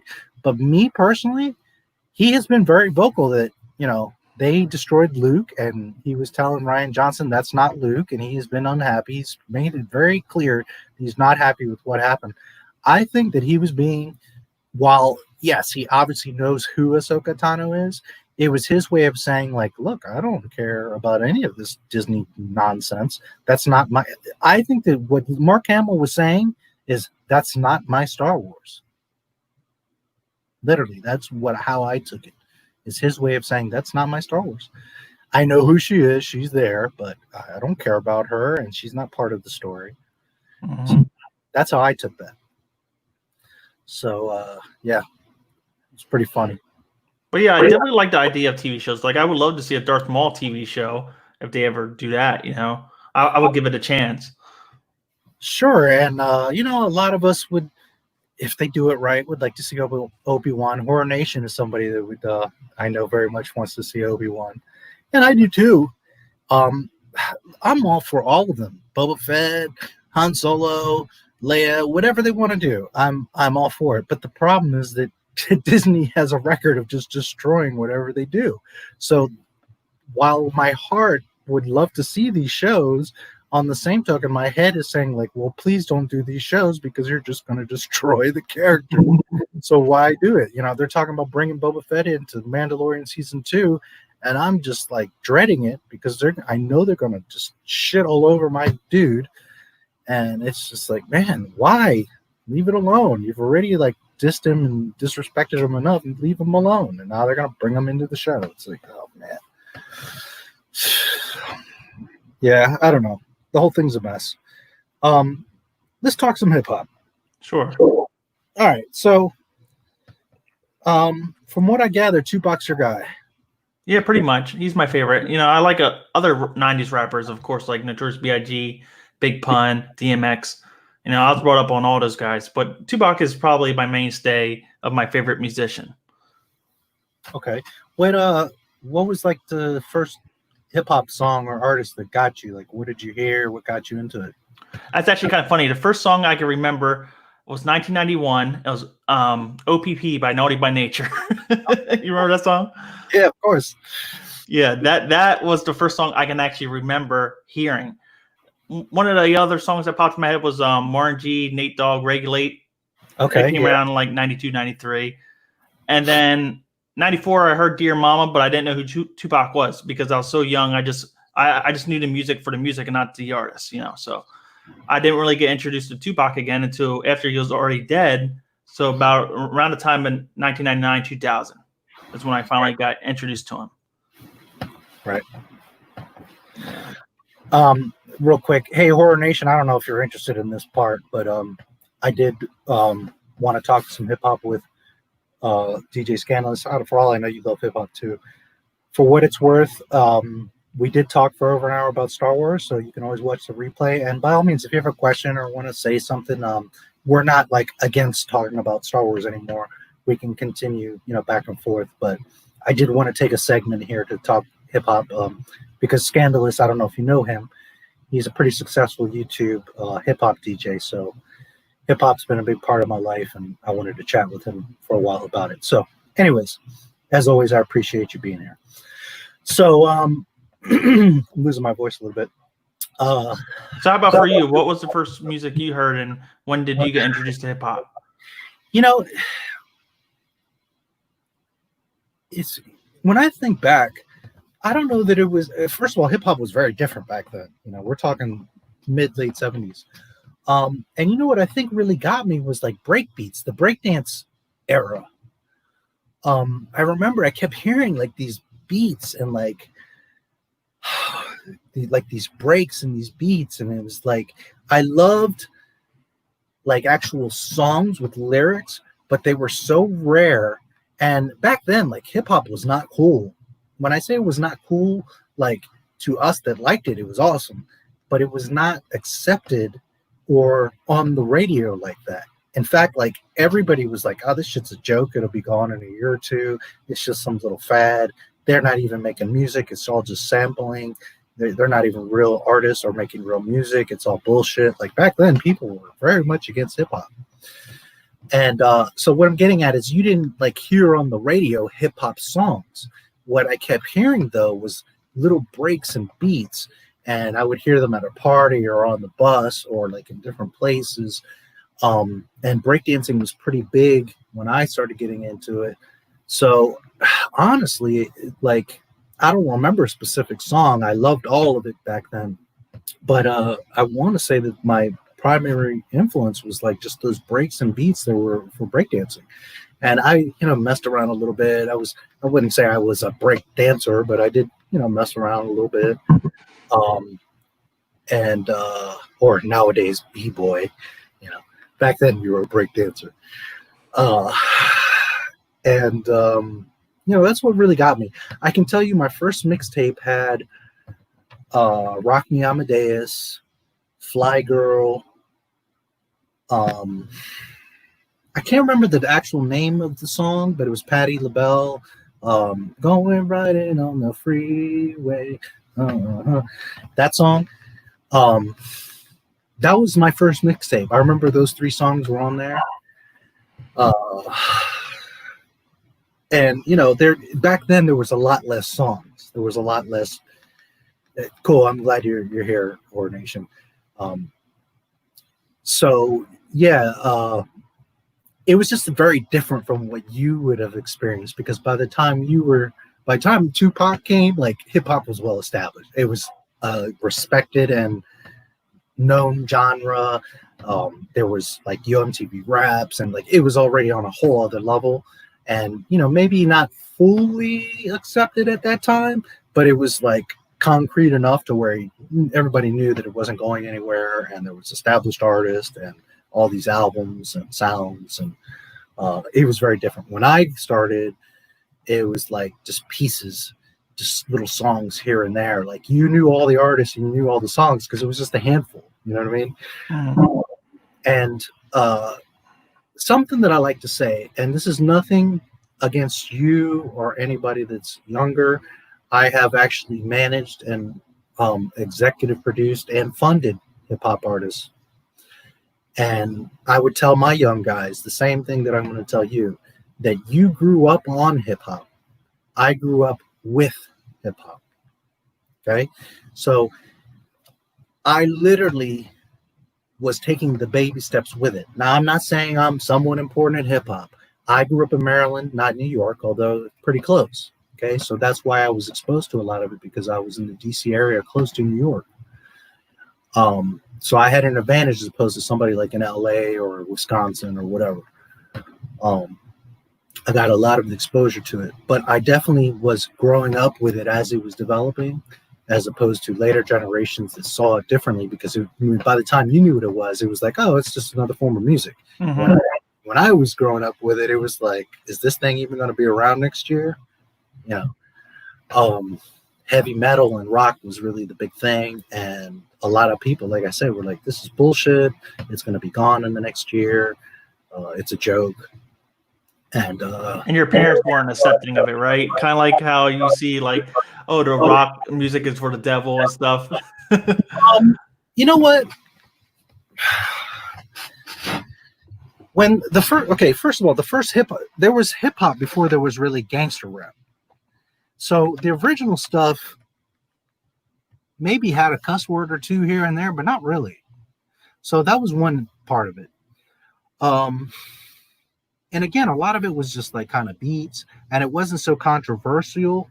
Like later you got Public Enemy that was talking about more political stuff, and different artists that were starting to get deeper with issues. So in the beginning, a lot of it was like kind of fun party stuff, discos, disco is really where hip hop came from. Hip hop is a lot of things. It's really like all music rolled into one, but really the primary spinoff of hip hop is disco. Blondie was hip hop. Step into a world. That's old school disco. And that's really where hip hop directly stemmed off of. So it was a different vibe, and it wasn't as deep. It was more so like party tracks. So my parents really didn't have much issue. Plus, there wasn't much of it. I was really little, so I didn't have like a collection of music. So it really wasn't an issue. And then my parents separated, so I was mostly with my mom anyways, and not both parents. But really, it wasn't till around like Straight Outta Compton and Boogie Down Productions, like Edutainment, you know, like early 90s, where a lot of the gangster stuff started happening, that my mom started to overhear, you know, some stuff that had language in it and deeper themes. And she wasn't like against it or like prohibited me, but she definitely like said something, you know, like, you know, the language. And I remember like I was pretty young. I was an early teenager. And she said something like, you know, that music, it's got, you know, some language in it. And I said, I don't remember the exact quote, but something basically what I said is,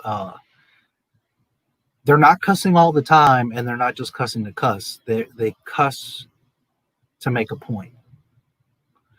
And I've always, from that experience, have had that belief that I'm not somebody that has a trucker mouth and that it's, you know, saying fuck, shit, piss every other word. Some people are that way, and that's fine. Whatever, you do you.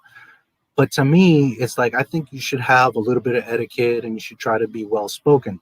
But on the same token, if you have something to express, and especially if the cuss word is going to be what's going to really drive the point of what you're saying, then by all means cuss. Whether it be a song, a speech, you know, you speaking to your child or whatever. If it really is appropriate and it's going to drive the point, then by all means you use that word. And that was something that always stood with me with hip hop, is I didn't think of it as like, oh, it's cool because they're cussing.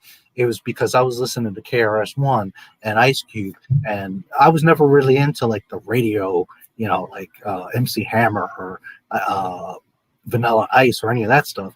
I was into MCs. So, you know, while they would cuss, they were saying something. They were talking about real shit. So, anyways, back to your point. So it wasn't that much exposure to it at that time. And then, you know, my mom did say something, but she never was like, you can't listen to that. She did say something to my dad, and my dad came to me and was like, oh, I hear you've been listening to this and that. And I'm like, well, you know, it's just music. They just make some points here and there. And, you know, I like it. And they never really sweated me about it, especially my dad. My dad was always very cool. Like, you know, my dad is the type, like, if you aren't screwing up, then, you know, be you. He never was like, I have to shape you or force you to do things. My mom was a little bit more that way, but neither one of them like prohibited me or kept me from it. And I wasn't sneaking around either. I didn't have to like sneak around and hide albums and stuff like that. I started building a CD collection, you know, as soon as CDs were coming out. And, you know, it was never much of an issue. By the way, I'm from the era of tapes, okay? Cassette tapes. We used to make mixtapes with tape players. So, you know, something for you, DJ. We had to, you know, do stuff with like pause of one tape deck and then the other tape deck, you know, unpause it and record a section and then rewind or fast forward. It was like a whole other thing to make mixtapes back then. Thank God for technology. Oh, you know, no doubt. But there was something special about those, and they were actually mix tapes, you know. It's kind of funny nowadays, like even you'll call it a mixtape, but they're not, you know. Yeah, it was, you know. Well, now it's more like a mixed MP3. Exactly. It's not even CDs, it's like MP3s. You know, so what I'm getting at is I saw the CD and DVD revolution come in. And something you may not know is that the original CDs didn't just come as a CD like they do now. The original CDs came with like this big cardboard packaging, and the front of it had like the album cover and all this like either art or pictures, and then the back had like all the album information, maybe even had a little story or, you know, some sort of text, a quote, maybe some other pictures.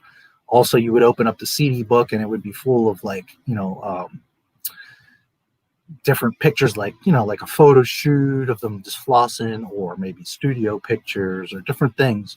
So it was like a pretty cool thing to get a CD back then, because it was like this whole thing. Whereas, you know, after a while, it was wasteful because it was like this big cardboard thing. But they were really cool. And after a while, now it's like, you know, you just get the CD, if you even buy CDs anymore. Mm-hmm. So yeah, it was definitely different times. But you know, I kind of went off on a bunch of stuff there. But no, I never really came across a bunch of resistance. If there was any kind of resistance, it was like the outside world. People weren't that accepting of hip hop. And although you probably have not surmised this, I'm Latino. I sound white. I look white. I'm blonde, blue eyes. My skin is light. I would have never guessed, but that's same with me. I'm Latino too. I sound white. You're a little bit darker, and I know that I've heard you mention that you're Puerto Rican background. Yes. So, but like if you saw me in the street, you would just think I'm some white boy. But I'm actually Latino. My family's from Argentina.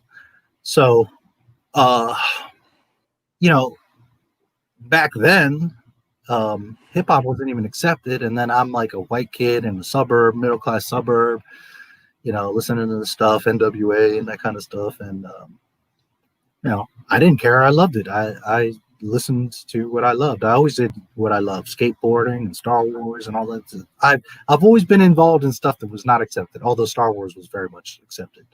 But you know, it's interesting. But it was different. Hip hop was definitely different. It was more party stuff. And over time, it started getting more conscious. And then the gangster rap era came, and I love that stuff.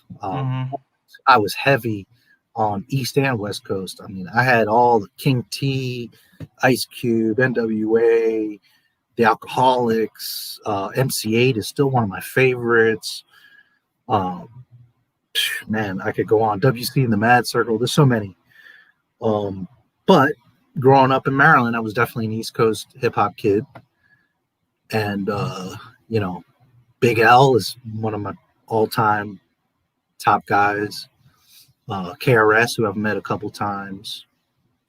You know, definitely, if I had to choose, East Coast is my thing, but I love the West. There's so many albums and artists that I love from then, especially those early, like the 90s era truly was the golden era. Nowadays, you could name a bunch of artists. I don't even know who half of them are. I don't listen to the radio. I don't pay attention to who's doing what.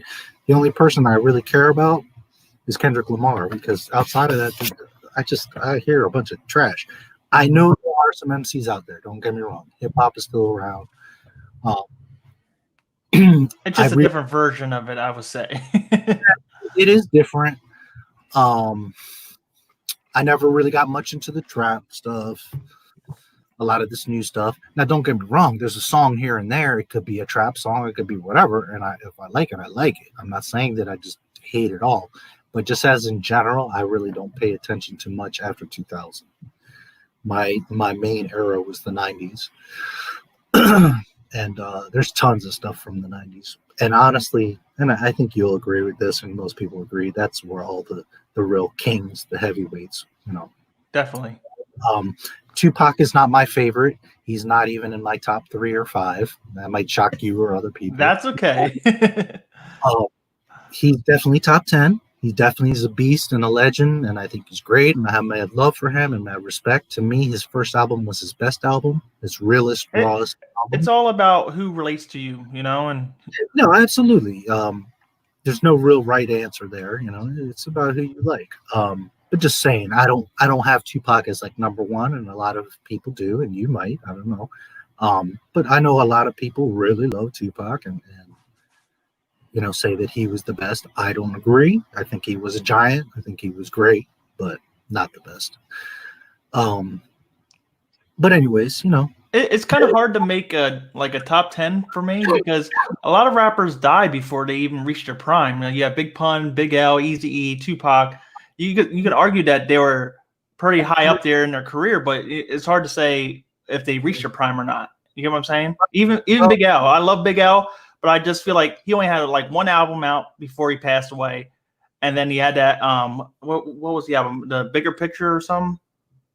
The Big Picture. Yeah, The Big Picture, which I don't think that was even fully done, right? So, like with him, I feel like he could have been a top 5 rapper of all time if he would have, stayed alive longer and got better production, I think. Yeah, no doubt. I think, I think most people would agree that if Big L was still around, he would have been always top 10, but probably top 3 or 5. And I will say this: I have mad love and respect for Jay-Z, although in more recent times, less so. But, Jay-Z was a Reasonable Doubt is still, I think, one of the greatest hip hop classic albums.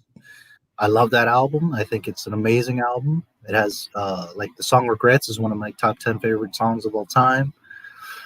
But just objectively, that's a hip hop classic album. And Jay-Z is absolutely one of the best to ever do it. But let me tell you something. If Big L had not died, Jay-Z's career would have been destroyed, and Beyonce would be Big L's wife right now. Well, I kind of feel the same way if Biggie was still alive, because I feel like Jay-Z was more like in the background when Biggie was alive as well. Yeah, he was. He didn't really like blow out into his own until after Biggie passed. Well, that's the same like Tupac and Biggie died, and then opened the door for Eminem, Jay-Z, Nelly, DMX, Ja Rule. Yeah, no doubt. That was a big time. When they both passed, it really man, it had a lot of effect on a lot of people in the industry and the music. But it also opened up this door of new artists and styles, and yeah, absolutely. So, but yeah, I'll say it again. If Big L had not died, Jay-Z's whole world would have been fucked up. I agree. Because they were very similar. They had a lot of the kind of same swag and that kind of nasally high voice a little bit. And they just were very paralleled. Big L, the better lyricist by far, though. Oh, yeah, no doubt. And he was more street. Jay-Z's street, no doubt. I'm not taking nothing from Jay-Z, but Big L was like hardcore. Have you ever heard the Jay-Z versus Big L freestyle? I probably have. I just can't recall it right now. Yeah, I don't remember if it was on like 106 or probably not. I mean, this is probably like what was the old hip hop station, 93 or Hot 97? Hot 97, yeah. It's a Hot 97 freestyle, Jay-Z and Big L. And I think it's like at 2 a.m. or some crazy shit. Anyways, they both get off, but Big L just it's very apparent when Big L gets crazy. Do you think new music sounds bad to older people? That's always a conversation, because sometimes you hear older people say like, oh, well, that stuff that you guys are listening to isn't very good. Back in the day, we had to walk 5 miles in the snow. And back in the day, music was much better. Well, I think part of it is that you grow up with certain things, and that's what's close to your heart. So to you, it's going to automatically be more valuable, or you think it's going to be better. But on the same token, when you're older, you're wiser. You've had more experience, and you can judge things a little bit better. Another reality is, and this is across all music, that musicians, critics, producers, fans in general will tell you that music was better back in the day than it is now. There's like a lot of crap music, man. It's such a big machine of just cranking out, what's going to be the next hit? What can we put on the radio? What's going to sell? Whereas back then, people were taking a lot of risks and chances.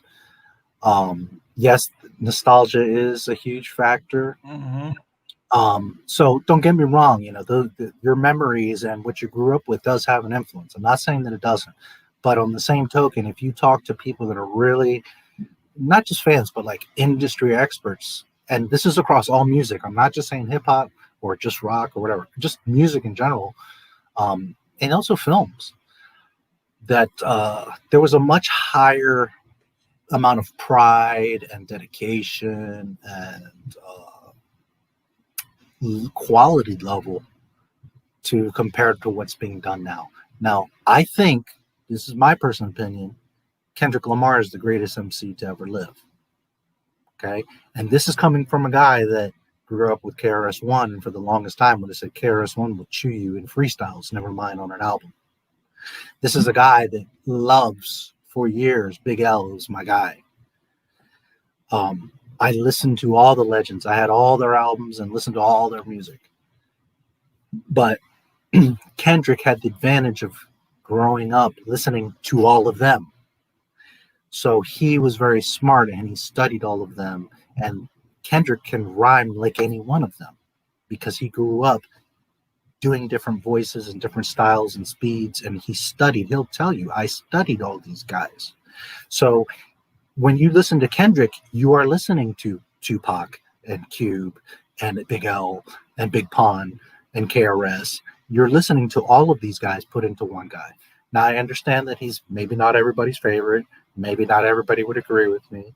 But for a guy that's been listening to hip hop for like 40 years, just my opinion, he's the best MC to ever live. Yeah, he's probably the most diverse. I would agree with that. You know, he has everybody's skills. He worked his ass off for it. He studied everybody and he earned it.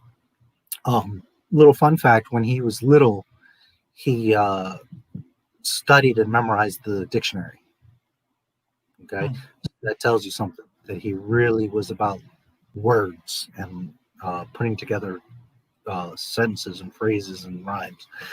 So it's pretty impressive when you have just read the dictionary all the way through, never mind memorized a lot of those words and their definitions. So you could argue a lot of other guys. I love a lot of other MCs, but pound for pound, I would go with Kendrick Lamar. And this is somebody that loves Nas, Jay-Z, Biggie. Big Pun was one of my ultimate, what a beast. Love Big Pun. You know, Buckshot. Man, I could just go on and on and on.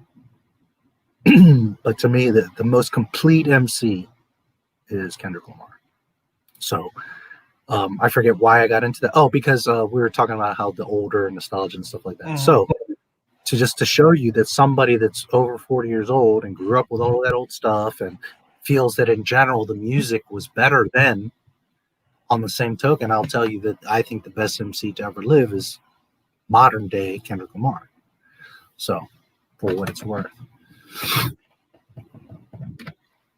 I would say in terms of rapping, he probably is, but you got to weigh in like influence, relatability, and the timelessness of the music, I think, too. And I think that's where Tupac excels more than any other artist, I would say, because even if you look at the riots that's been going on, it was Tupac's Changes and his Greatest Hits album that were on top of the charts instead of all these other rappers, basically. Yeah, no doubt. Also, you got to be fair that Tupac's death had a big effect, and I agree, but he also sold 5 million before he died. But you know, a lot of people spin it that way. Yeah, no, I'm not saying that he's only successful because of that. I'm just saying that his messages have a lot of more weight because he did die, and also because of time has passed. When, let's say, like it's another 10 years from now, I think Kendrick will be regarded in the same way. You know what I mean? Here's something I used to tell my artists all the time. Anybody can come out with a hit or an album. Not that anybody can, because it's not that easy. But what I'm just for the point is that you could come out with a great album. But I've seen so many artists fall the fuck off. Mm-hmm. So you can't measure an MC or any kind of artist by one album or their first album, even if you have an Illmatic that's still arguably top 3 albums of all time in hip hop. The way that you can measure the weight of since we're talking hip hop, an MC is 10 years from now, how relevant is that album? Okay, and I used to tell that to my guys that when your mixtape comes out, if it's a hit or only 300 people hear it, it doesn't matter. What matters is that when we look back at that mixtape 10 years from now, is it going to be relevant? Is it still going to be quality? That's what matters. sometimes people, you're nobody till somebody kills you. You know that saying. Mm-hmm. So it's not to say that someone has to kill you, but sometimes you're gone before you're even recognized. Often things aren't appreciated till later. So, you can't always base things on what was happening at that moment. You got to look at it later. So if anything, I'm giving more validity to Tupac because he was big back then, but also even now there's guys like you who shouldn't even know who he is. Mm-hmm. You're Exactly. from a generation, but yet he's so influential to you in your life and your YouTube and your, well, that's the beauty of music in general, because you know how he says about nostalgia. I wouldn't have found a lot of songs from the 70s and 80s if it wasn't for hip hop artists that sampled them. So like a song like Phil Collins' In the Air Tonight, I may have come across it, but I probably wouldn't have been as big as a fan of that song if I didn't hear DMX and Tupac sample that record, you know? So I feel like that's the beauty of music too, that it can introduce new fans to older artists as well. Absolutely. And hip hop, more than any other music, has so many sounds and influences that that's something that a lot of guys, like, everybody's like, oh, you're sampling my stuff and I want royalties. To me, like, man, if I was a rock artist from the 70s and in 1995 somebody wanted to use a sample, it's like, man, go for it. You're just rekindling. You're bringing back my record. You're giving it new life, and people are going to go say like, "Oh man, what's that sample?" Because any real hip hop head, especially a DJ, is like, "What is that sample?" And they want to go find the song. Exactly. You end up falling in love with a song that could be from India or Phil Collins or whatever that you would have never listened to, that you would have never thought you liked, and the next thing you know, you love that entire song because of the sample and how it fit into a modern, or at least at that time, hip-hop song. And that was something that people took for granted. Not so much now. People get it now. But back then, it was just like, oh, they're just thieves. That music's bullshit. They can't make anything original. All they do is sample shit.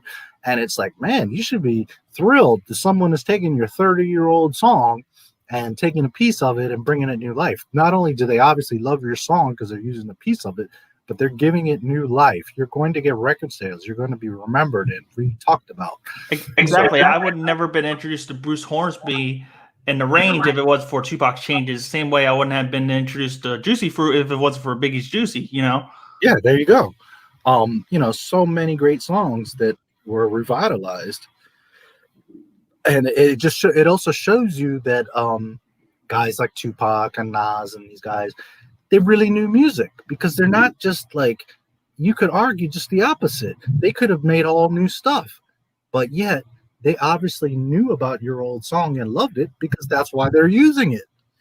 So that goes to show that these guys knew music, and their artists are not just a rapper, but they understood and appreciated music. And that goes to, like, I just saw your Dr. Dre video. Guys like Dr. Dre, DJ Premier, Tony Touch, these guys, obviously know and love these old songs, and that's why they're in their mixtapes and in their albums. And, that speaks a lot to these guys, that they know music. It's not just a street thing. It's not just a black thing. It's not just a, hip hop thing. I mean, these guys are artists. They know music and appreciate it. And that's why they would incorporate these things. So it's a big nod to them that they were doing that. So I'm curious, like, I guess Tupac's your guy, and that's where you started. But did you become a DJ because of just hip hop and Tupac, or was there like a DJ that influenced you? Actually, it's kind of a touchy story, but what ended up happening was my sister passed away when she was 8 years old in 1994, and I was only 2 years younger than her. I was 6 years old. And at that time, I didn't understand what death was. I didn't understand that, she wouldn't be coming back. And so at that time, it didn't really check in my mind as, the aftermath of it, so to speak. Right. But as I grew up a little bit older, like 8, 9, 10 years old, I started getting into music, and I didn't know how to handle the situation. So I started acting out in school and, getting in a lot of fights and not doing my homework and my schoolwork because I didn't understand why my sister wasn't here anymore. But it was I got introduced to Tupac's music initially I was an Eminem fan, so I had Eminem's album, and somebody heard me listening to the album every day on my school bus, and they told me, I'll trade you this Tupac album for, it's the All Eyes on Me album. I'll trade you this All Eyes on Me album for Eminem. I'm like, I'm not familiar with Tupac, but I said I'll go and ask my brother. And my brother was a big Bone Thugs and Harmony, Eazy-E fan, but he also knew Tupac as well. And he said that All Eyes on Me is a classic album. You already listened to Eminem's album millions of times on the way to school and home from school. You should trade it. So I ended up trading it, and then when I heard All Eyes on Me, that's when I got first introduced the more about Tupac, because like I said, I initially heard him, the Dear Mama song, but I didn't really know who he was because I was just too young. So when I got introduced to that, I started finding songs like Baby Don't Cry, Unconditional Love, and that's what really helped me get through the passing of my sister. It gave me inspiration and motivation just by hearing his words, his uplifting words. And that's why I kind of revere him as my favorite, even though a lot of people will feel like he's not the most lyrical, but to me, relatability to me, he touched me most, I feel. And that's not to hate on Biggie and Big Pun and Big L, because I love those rappers too. It just came down to that song helped me at that certain time when I needed it. So, and then like I became a big fan, and that's when LimeWire was taken off. Napster was taken off a couple years after that, and I got introduced to his music. And I would go on there and search for songs, and then be like, oh, there's a new Tupac song or whatever, and then I'll click it, and it'll be an unreleased song. And then I end up finding different websites dedicated to him, where like thousands of people will go to talk about his life and his music and stuff. It was forum based. Mm-hmm. It was kind of around the time that Facebook was taken off, a little bit before that. So we didn't have Facebook pages and stuff like that. So I got introduced to other like people that love Tupac and Biggie and other forums centered around 90s hip hop.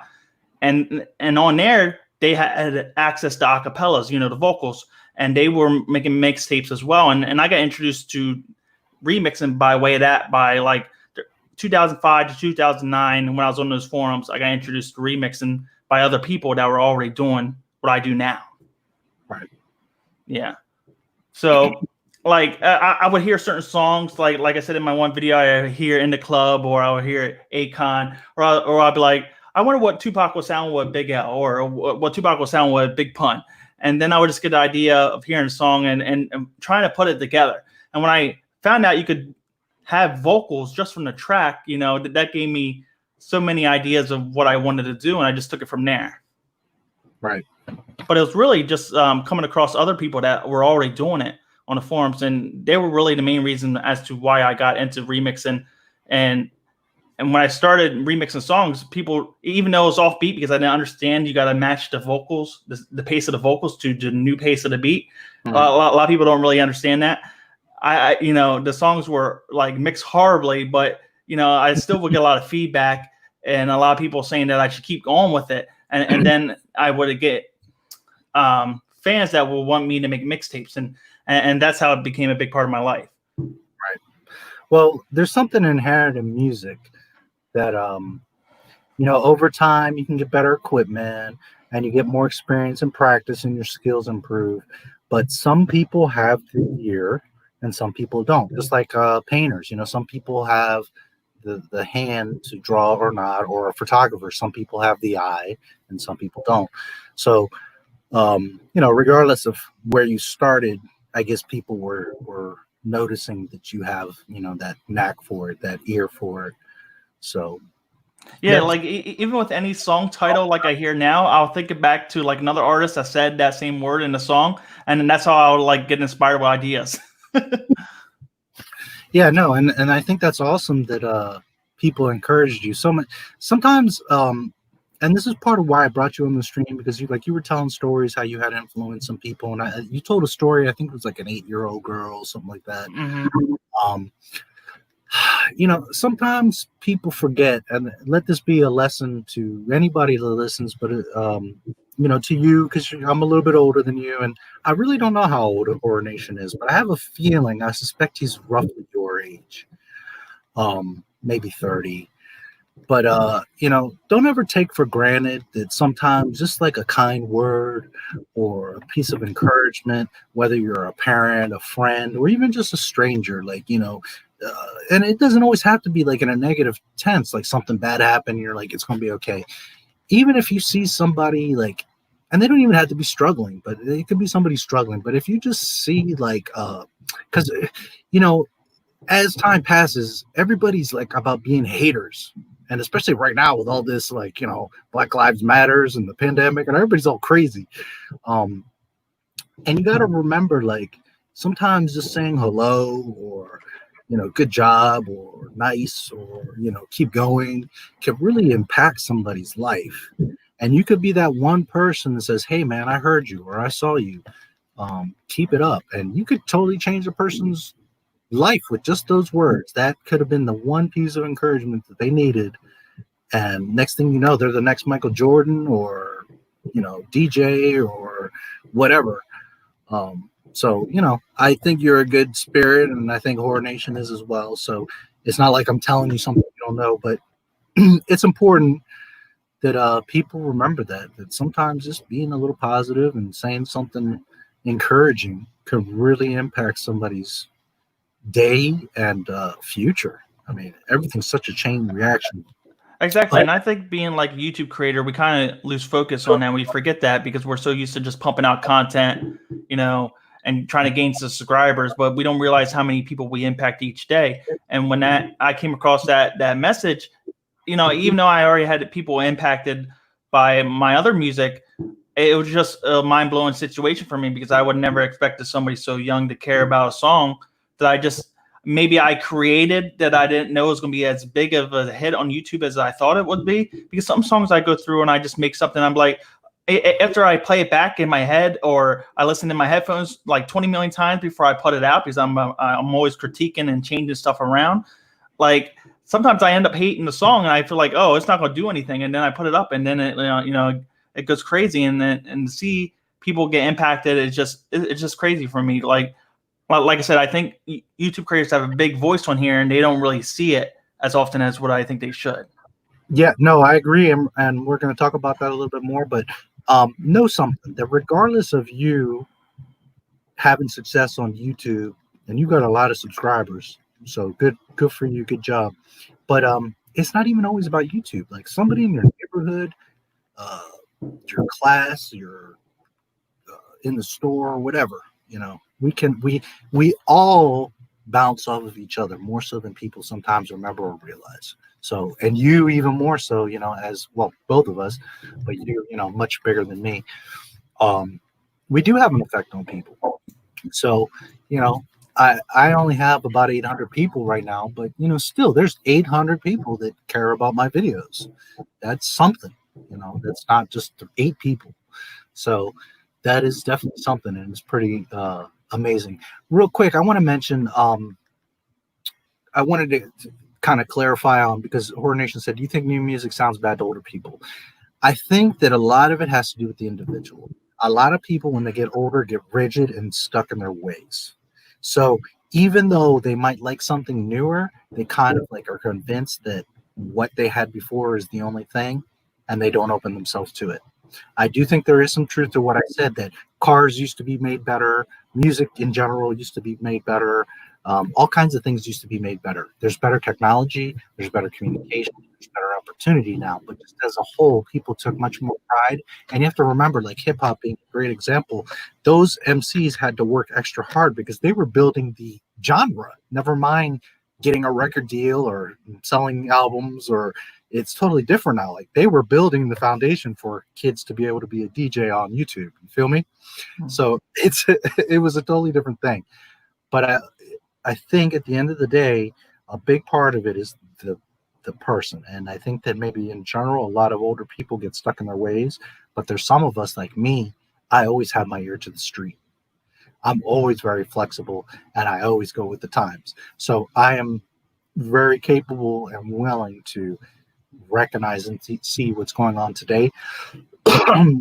So I think that a lot of the hip hop music right now is just not going to compare to a Big L or someone like that. But that's not to say that there's not a song here and there that I like. Again, Kendrick's my favorite MC. So, yes, there is a lot of truth to that question, but also know that that's not as definitive. There's a lot of us that do see and keep up with the times. And something I was going to say also that you mentioned, Scandalous, is Tupac wasn't necessarily a lyricist, although he wrote some really great lyrics and he made really good songs. Tupac was really good at feeling and messages. Mm-hmm. So, definitely like lyricist skills, KRS-One or Big L were much more lyrical than a Tupac. Definitely, I'll agree with that. But Tupac also was somebody that could have a huge impact on, your emotions and the messages. And that's not to say that Big L or other guys don't have messages, but that was more so Tupac's thing. And, you don't have to be the best lyricist or the best messenger, or you have to do your thing. You have to find your groove and do it. And Tupac, did what he did very well. There's no arguing that. I'll put it to you this way. For the type of hip hop and the style that Tupac was, yeah, he probably was the best that ever did it. Is he the best lyricist? No. There's other MCs that are better lyricists. But for what Tupac did, yeah, I can't really think of somebody that maybe Kendrick, because Kendrick is he's everything. He's lyricist, he's messages.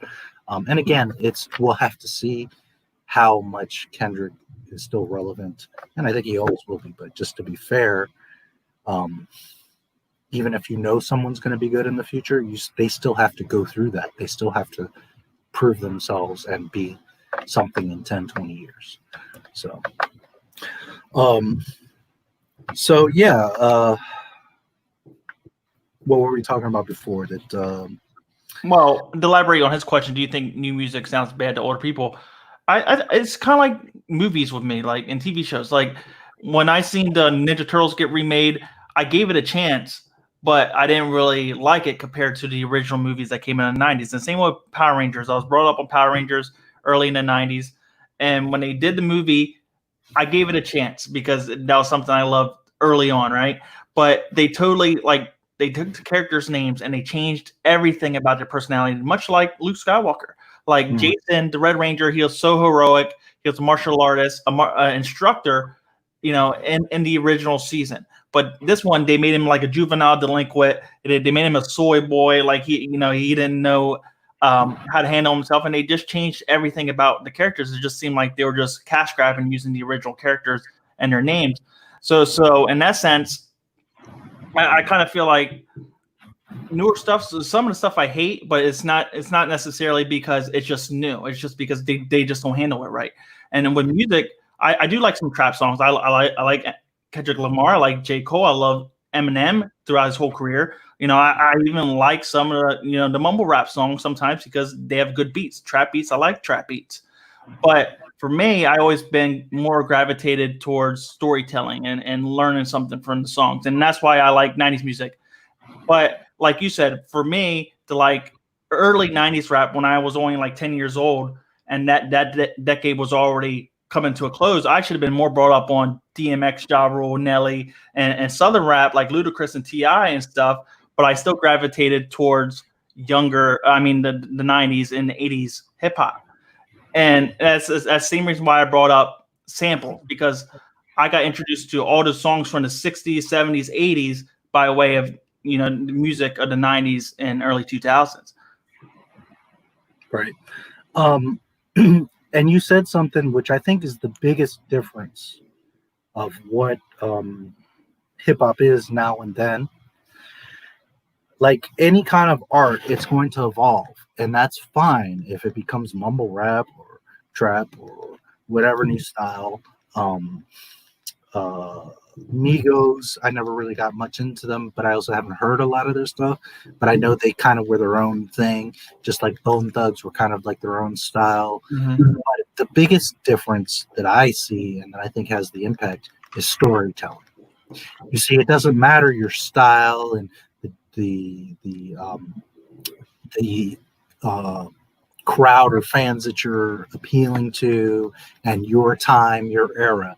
But the biggest component or a key component to hip hop was storytelling, because that's where it all really comes from.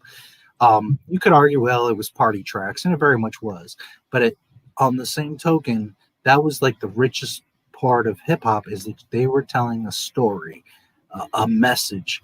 They were informing you on something, and that's part of what made the especially the 90s golden era so important, is because there were so many stories and important messages being put out. And I think that's the one thing that a lot of people forget or neglect or lose, and they think it's just like, well, how vicious can I rhyme? But are you saying anything? Are you telling somebody anything? Are you enlightening or making them think? Are you pushing their intelligence to think more or to realize something? And a lot of guys miss that. They just worry about, a fancy rhyme or a style or a look. And all of that is part of it. The flossing, the attitude. But the reason why a Tupac, a Nas, a Big L, a KRS, these guys are going to be infinite, Wu-Tang, is because they were telling stories. Slick Rick, they were more lyrical rappers. I wouldn't. A lot of rappers out today I don't deem as lyrical at all, and a lot of them have ghostwriters. Even Drake. Yeah. Yep. Absolutely. So I'm curious, when you started DJing, what equipment were you using? How did you start in that? Well, I actually started on the internet too, so I had programs, and it's kind of crazy because the program I use now I didn't use back then. I used this WavePad, and it would load the song or the beat, and I would just copy the vocals and place them over the beat, and that's how I made my first original music like that. Okay. Yeah. You get what I'm saying? It's like a program where it shows the whole waveform of the song. Yeah. Almost like a more basic Pro Tools, maybe. Yeah, it was really basic. What do you use now? I use Sony Acid Pro now. Oh, okay, Acid Pro. Yeah, very good. Yeah, I use that for mixing. I use Fruity Loops for beat production. Okay. Yeah, I know Fruity Loops. Yeah. Okay. Yeah, you're a much newer era. I was, of course, turntables, 2 turntables and a microphone. Yeah, and then I saw, how the CD scratching came along, and then it got more and more into software. And there's still guys that use turntables. It's I think there is something special, and there's definitely skill to turntablism. But at the end of the day, whatever means you use, if you either get it or you don't, you have the ear for it or you don't, you can still make art, But there's even different kind of DJs now. There's one DJs that just, they would download stuff on the fly and just play the songs and you click play. Oh yeah, no, there's definitely even back then, there's those fake DJs that just kind of play stuff. I mean, a lot of the EDM and jungle DJs and stuff have been busted, where they're up there acting like they're DJing, and really it's just like a tape or a MP3 that's playing, and they're just faking like they're doing something. They're not doing anything. And at its purest definition, a DJ is someone that cues music and entertains the crowd. So you could argue it, but on the same token, if you're up there bouncing around and acting like you're hitting buttons and switches, then you should be doing something. But yeah, I love it all. I have respect for it all. I think at the end of the day, like I said, if you have the talent and you're actually making good music out of it, well, then that's the ends to the means are going to change and evolve and be different. What I think at the end of the day is what you create, as long as you are respectful to the past and not necessarily, you could argue that technology is cheating, but it still has you have to learn the program and you have to learn how to put it together, and you still have to understand music and composition and timing and BPM and all that stuff. So, absolutely. It's just Yeah, interesting. I kind of thought about dropping a DJ for my name, but I had this name since 2009, so it's kind of tough getting rid of it. Well, no, and I'm not saying that you should. Don't take it as me saying that you shouldn't or that you should. But at the end of the day, like I said, a DJ is a disc jockey, is somebody that puts on music and entertains the crowd. Usually, it's to make them dance, but music hits us in different ways. I never was into dancing except for when I messed around with breakdancing. Music hits me in a different way. It's more of an internal thing. So, whereas there's these huge jungle parties and raves, and I've been to all that. I've done a lot of things in my life. You'd be surprised where I've been and what I've done. But yeah, that's cool. What's a project you're really proud of that we should all go listen to or check out?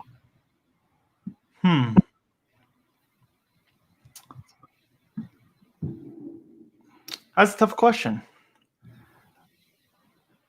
Because I guess I make a lot of different type of music with my remixes, and it's not just necessarily Tupac. I do Biggie, Eminem. I did Nas remixes. I did Big Pun, Big L.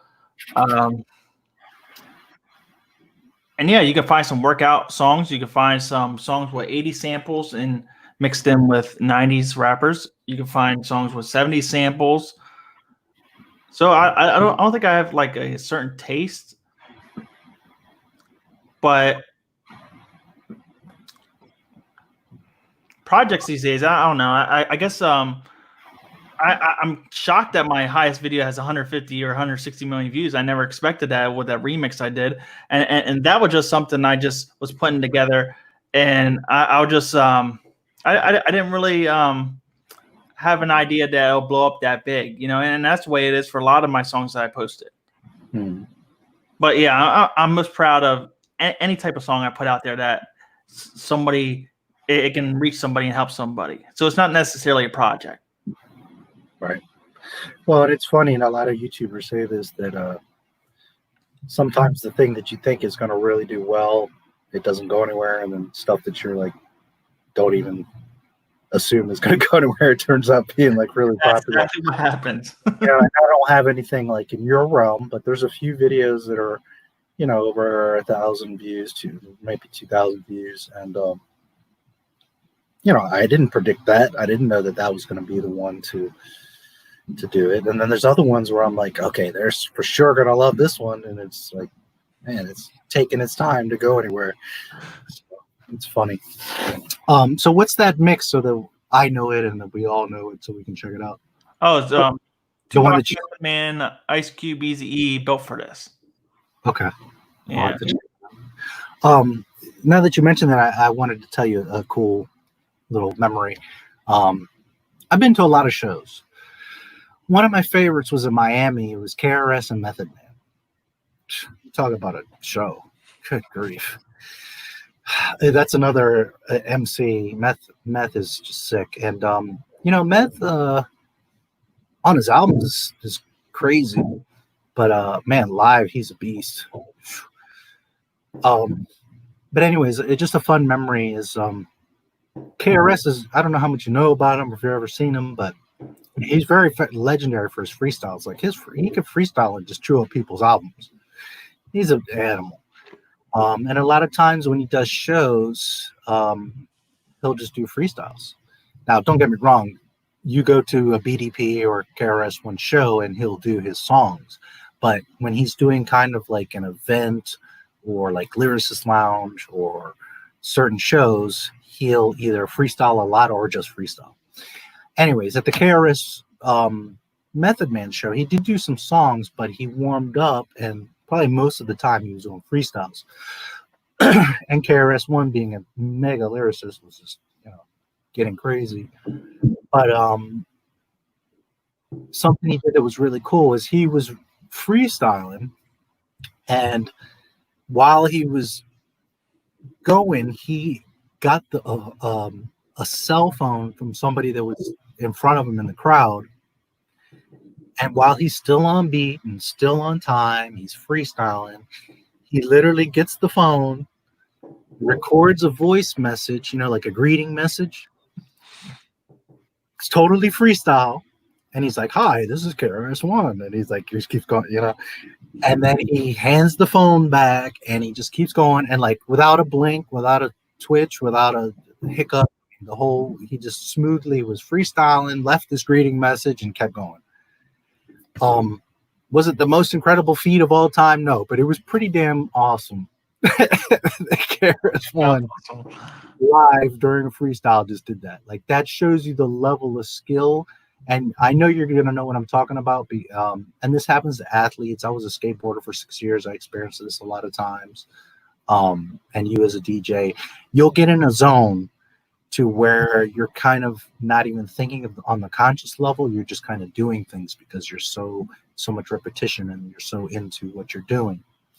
And it just showed that KRS was in that zone and on that level that he could literally do other things while he was still freestyling, not even like doing his rhymes, freestyling. So yeah, it was a really cool and fun moment in memory, and just a little story for you about KRS-One. KRS-One is no joke. Yeah, okay? I definitely am familiar with him and Big Daddy Kane and Rakim. Yeah, his albums alone will show you. But let me tell you, just some freestyles, he will chew you. He will destroy people. KRS is serious. And for a long time, I would tell you he's the best lyricist out there. And you can still argue that he is. He definitely has the most veteranship. He was doing it before Nas, before before Kendrick was alive. I guess Kendrick was born like in 80 something. Mm-hmm. So, yeah, I mean, KRS was rocking clubs before Kendrick was alive. He was born. So yeah, KRS is as real as it gets. And let me tell you something. For being one of the most respected and feared MCs of all time, he is the coolest dude, down to earth.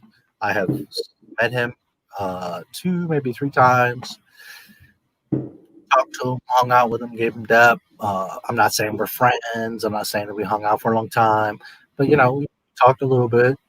Real humble guy, real, and appreciative. Like, man, thank you for coming to my show. Thank you for, giving me props. He was generally interested in talking with you. Now, granted, I'm a hip hop head, so I could go speak his language. I could quote his albums and his lyrics, and he could tell that I knew his stuff. So that probably helped. I wasn't just there to be at a show. Like he could tell I know his stuff. But just a really down to earth guy. He never acted like he was better than anybody. Super intelligent, and when I say intelligent, a true metaphysicist. He's an author. He speaks at colleges. And another thing I want to mention, that we were talking about samples and stuff. And I've heard him say this many times, but I've seen him live at a show where he said this, that he doesn't worry about samples. He's like, if you want to sample my albums, if you want to take my stuff and use it, do it. You are only giving me promotion. He's like, I don't mind. He's like, go ahead, sample that shit, use that shit, mix it, spin it, flip it, use it. He's like, I am honored that you are loving my stuff and using it, but you are only promoting me. So he's like, by all means, do it. And he was somebody that here's another little side story for you, because again, having a little bit of intimate conversations with him. If you remember the song "Step Into the World" with Puffy. Yeah, I believe so. It's now Diddy, right? I know it's Puffy. That song came about because KRS was always hardcore, like street albums. And the record label was like, how come you guys don't put money into me? And the record label was like, well, because you can't sell albums. You're just a street MC. You're underground and you can't sell albums. He's like, oh, yeah? So then I forget the amount, but, he's like, give me X amount of money. I forget what it was, 10,000, 30 grand. I forget what it was. But basically, he was like, give me this amount of money and I'll prove to you that I can sell records. So then the record label was like, all right, we'll take you up on that. So he got that money. He called up Puffy right then and there. He called up Puffy because Puffy was real hot at that time. He called up Puffy. They put together, I think it was called, was it Rapture or Step Into the World? I can't remember now, man. It's been so long. It might have been Rapture. He called up Puffy. They made that song, and instantly it was a radio hit. That song sold like crazy. It was on everybody's radio, and for like a good 6 months to a year, definitely that whole summer, everybody was rocking to that song. So it was cool because not only did KRS prove it to them, but it was also extra cool because KRS never compromised himself. He never said, well, even though I can sell radio records and even though I could have more of a public and bigger career, he always stayed true to himself. So make sure that you do that too. No matter what sponsorships come, no matter what opportunities come, no matter what people want to put in your ear, remember where you came from, remember what you're doing, and at the end of the day, do it in general, but also do it for the purpose of your enjoyment, your love of it. Because believe me, people hear your investment in it, your personal investment in it. You understand? So if you start doing mixes because of outer influences or for different motives, your music's going to change. So always remember that. It's important, and that coming from someone like KRS-One, that's a big lesson, that he never compromised himself or changed. And while he never will sell the amount of albums that Nelly or somebody else will, by the way, Nelly, I don't know if you know, years ago said KRS is trash. So then KRS made a record and just like Nelly got ruined. I don't know if you know about this, but Nelly jumped out there and KRS look that up again. He stopped him, and like Nelly became real irrelevant. Like literally, he got chewed. So KRS is never going to be that guy that everybody knows. He's never going to sell millions of records like other artists, but he's always going to be somebody that another guy you don't mess with is LL Cool J. Like LL was very radio and all that, but like he's chewed people up. And a lot of people don't know this unless you know. So yeah, he pretty much destroyed Nelly's career because Nelly jumped out there. So Cannabis was a beast. And he started challenging LL, and while he didn't get quite as destroyed as Nelly, Cannabis did become pretty irrelevant after his thing with LL. So yeah, that anyways, my point is, and I don't think I need to explain this to you, you get it, but just from an older head and using an example of somebody that really is important in the hip-hop world, KRS is he always stayed true to who he was and to what he does. And he may Which not, I'm sure is because they'll be like, oh, we won't put your album out unless you do like a radio friendly song or a hit song like this, Yeah, I mean, how do you stay relevant? You're not keeping up with the times, and people talking shit in his ear, and he's not selling any records. But he never bought into that. He said, I'm gonna make real shit. And he always made real shit. And you know what's much more important than record sales and fans and all that is the respect from real fans, the respect from guys like DJ Premier. He even said it many years ago. I'd rather have, I don't remember the exact quote, but something to the effect of, I'd rather have 10,000 real fans than a million fake ones. And that's something that you should always keep in your heart and in your mind. You're doing very well. I mean, 700,000 subscribers, that's no joke, bro. That's really, like, for any YouTuber, that's big. That's real good. That's one thing I like about YouTube. I can just do what I want. I don't have to do what someone tells me to do, Well, and that's what a lot of us love about it. Yeah, for sure, But be real proud of that, because regardless of the genre, I mean, that's big. That's real good. And you don't get there because your music sucks or because you're a piece of shit, you know. So, you know, good on you, good for you. I think that's awesome. I think that's great, and I hope you continue to grow. And man, I hope you make it to 1 million. I don't see why you won't. Just keep at it, you know. I'm hoping. You know, my first goal was only like 500 subscribers, but every time you keep getting a new goal. Don't worry. After this live stream, you're gonna pick up like 300,000 subscribers.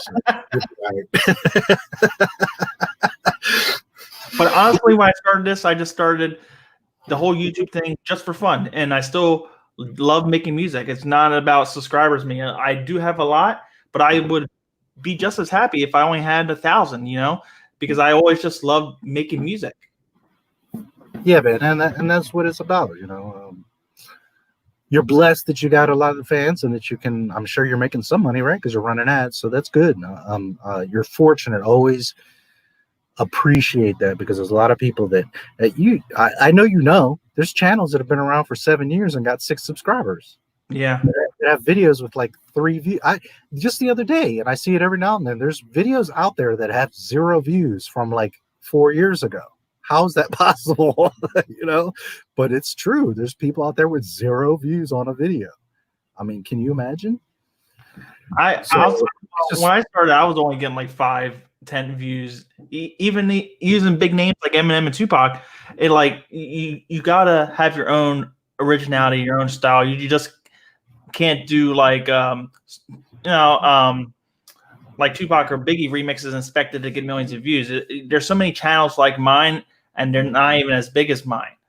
So you gotta put in the work. You just gotta keep at it, and maybe it'll come. You just can't, expect something right out of the gate. Is what I'm trying to say. No, not at all. But going on with like what you're saying is the main thing is you got to do you. Mm-hmm. And especially on YouTube, people, that's where they really appreciate and flock to is something unique, something that's there's a million Star Wars channels out there, but I don't think there's any like mine. Just not to say there's just not a lot of people talking about the things that I talk about or that have the same mentality. But my channel is pretty bold. Like a lot of people kind of play the fence or aren't so out there like me. It's like, that shit ain't my Star Wars. It's right there. That's not my Star Wars, So I get a lot of hate. I get a lot of doubt. Some people are scared because they assume things. But me, it's like, that's who I am. I don't bullshit people, whether it be a girl, whether it be a friend, a business thing, whatever. Like, I'm straightforward. Like, this is what it is. I'm not going to waste your time or mine. I'm not going to bullshit around. This is what I'm here for, and I'm not playing around with Disney. They played around with my shit. Well, now it's my turn to give it back to them. So and that hurts me because I could have a much more neutral channel, and for me to have a channel that's just now about 6 months old, I could have even more subs if I played it safe. Well, let me tell you something. There are channels that don't acknowledge all the faults with these movies, and they just turn a blind eye. And a lot of their subscribers that have been following them, they see through the bullshit. Yeah, no doubt. And like anybody, the algorithm is what it is, and I don't feel bad about it because I know that YouTube is just not showing my videos. There'll come a time when they will. It'll be totally random, like a video you didn't expect. We get like 10,000 views. And that's the thing, like, and nothing against any of the other creators. Really what's popping is the live streams. And I think that stuff is awesome. I listen to a lot of you guys. I watch a lot of people that may not even think I'm subscribed. I watch them. But I take a different approach. And yes, I like the live streams, and I've done some. But I create I do a lot of editing, and I try to make videos that are evergreen. Because I know that maybe for a year, that video might not get anywhere. But eventually it's going to get traction. And it's going to be something that 5 years from now, 10 years from now, is still going to be a relevant video. Whereas if you're talking about Brie Larson, and again, this is not an attack or down on anybody, but if you're talking about Brie Larson right now, that video is going to take off. But 6 months, 2 years from now, nobody's going to care about that video. You see what I'm saying? So, well, we don't know. Maybe Brie does something in 5 years that's stupid, and then it all comes back. But yeah, but there's not a big possibility. A lot of, like you're saying, even like music that I do, I may make a song and it may only get 5,000 views, 30,000 views within 3 months, and then 2 years later, it might be at 5 million views randomly, like a spurt. Well, and that's the thing. You're making, like I do, evergreen stuff. Music is timeless. And, you know, the videos that I make, I try to make like short movies, edited videos, so that there's something that will continue to be valuable and interesting in the future. And again, I'm not downing anybody. I'm not saying that any of the other creators, there's a lot of creators that are doing much better than I am, and I'm not downing them for their style, but a lot of YouTubers are creating content for today, whereas I create content for Tomorrow. For tomorrow. You know what I'm saying? And I think that's the better long-term approach. To each his own. I'm not downing anybody, but I think that's the better approach, is to make things that are going to be relevant for a long time. And I think that you're doing the right thing with your music. You know, make good songs, because good music always comes back around. People don't get tired of that, as opposed to just trying to make a hit. You know, you know, Vanilla Ice, he made a hit and then he disappeared. You know, so anyways, well, how are you feeling? Because we're going on 3 hours. I don't want to hold you. I think we're having fun, but I also don't want to wear you out. How you feeling? I do want to talk a little bit about what happened with your channel, but yeah, we can talk about that, and then, you know, we can save stuff for next time. Cool, yeah, because we are going on 3 hours. So, it's kind of in line what we were talking about, but I'll preface with, you know, it is we are at the mercy of YouTube. It doesn't matter my channel that's almost 800 subs or yours that's about 700,000. They can take us down at any time. They can shut us off. They can take your whole channel, or they can just shut down a video whenever they want. It sucks. It's bullshit. I don't know. Speaking of Brie Larson, I don't know if you saw that. Like, she joined YouTube and she's got like she's monetized and all this shit. You know, like, first day, which is bullshit, because I don't care how popular you are or how many subs you get. You should have. You should have, you know, at least a month. You got to be on YouTube and make 5 videos or something. I mean, it's not right, and it's not even about me. Because let me tell you something. I'm not saying that I've blown up, but for being 6 months old, I think I'm doing pretty good. There's a lot of channels that are older than mine and have half the subscribers that I have or less. So I'm not, you know. I'm surprised. I thought your channel was a lot older than that. No, I've been on YouTube since 2012. I have 4 channels, but this channel is from November. Okay, it's not that old. So for me to be at about 800 and all my videos are getting hundreds of views, because that's another thing. There's channels that are really big, but they're not getting much views. My channel, my videos get a decent amount of views for the size that it is. So I'm not at all upset. I would, like anybody, would like more subs and more growth, and but you know, it's only 6 months old, so I'm not complaining. Exactly, and I think 800 is a good number for only being, you know. Yeah, no, I think it's pretty damn good, honestly. Shit, I think it's real good. And you know, some people make one video and get some million views. Don't get me wrong. Some people spend years and they don't get anywhere. So, but anyways, the point is that it doesn't matter if it's my size channel or your size channel. YouTube at any time can take down your video, demonetize it, and take down your whole channel. So why don't you briefly tell your story? Of course, they can go see your video if they want to deeper, but you know, briefly tell what happened, and we'll talk about it a little bit more, and then I guess we can probably clear up. It's been 2:43, so you know, maybe tell your story and we'll go on for about 15 minutes, make it 3 hours, and we can close it up. By all means, if we talk about something else, it's fine, but I figure that'll make sense. So yeah, tell us what happened. It's important for all creators to hear. Well, let me just start by saying that our music channel, so we deal with a lot of copyright issues, whether it be from a music label. Like if I do a remix of somebody, it gets an automatic claim. Like if I make a remix of a Biggie song, Big Papa, it'll get a claim. Even if I stretch the vocals and I put a new beat under it, it'll still get a claim. However, record labels and other people can add manual claims to your music, and you know, they can cite it as whatever they want. I do get a lot of frivolous claims from people that make cover songs using the same beats I have used, even though I have a license, a mechanical license or digital license to use that production. I still get cover songs. And, you know, YouTube is such a mess right now that somebody else can make a song of a hit song that came out 5 years ago and when using the same beat, and then they can put a claim on your video. And then when you try to dispute it, you got to basically dox yourself and give all your information, you know, where you live and stuff, and people can, you know, use that negatively against you, and bad things could happen.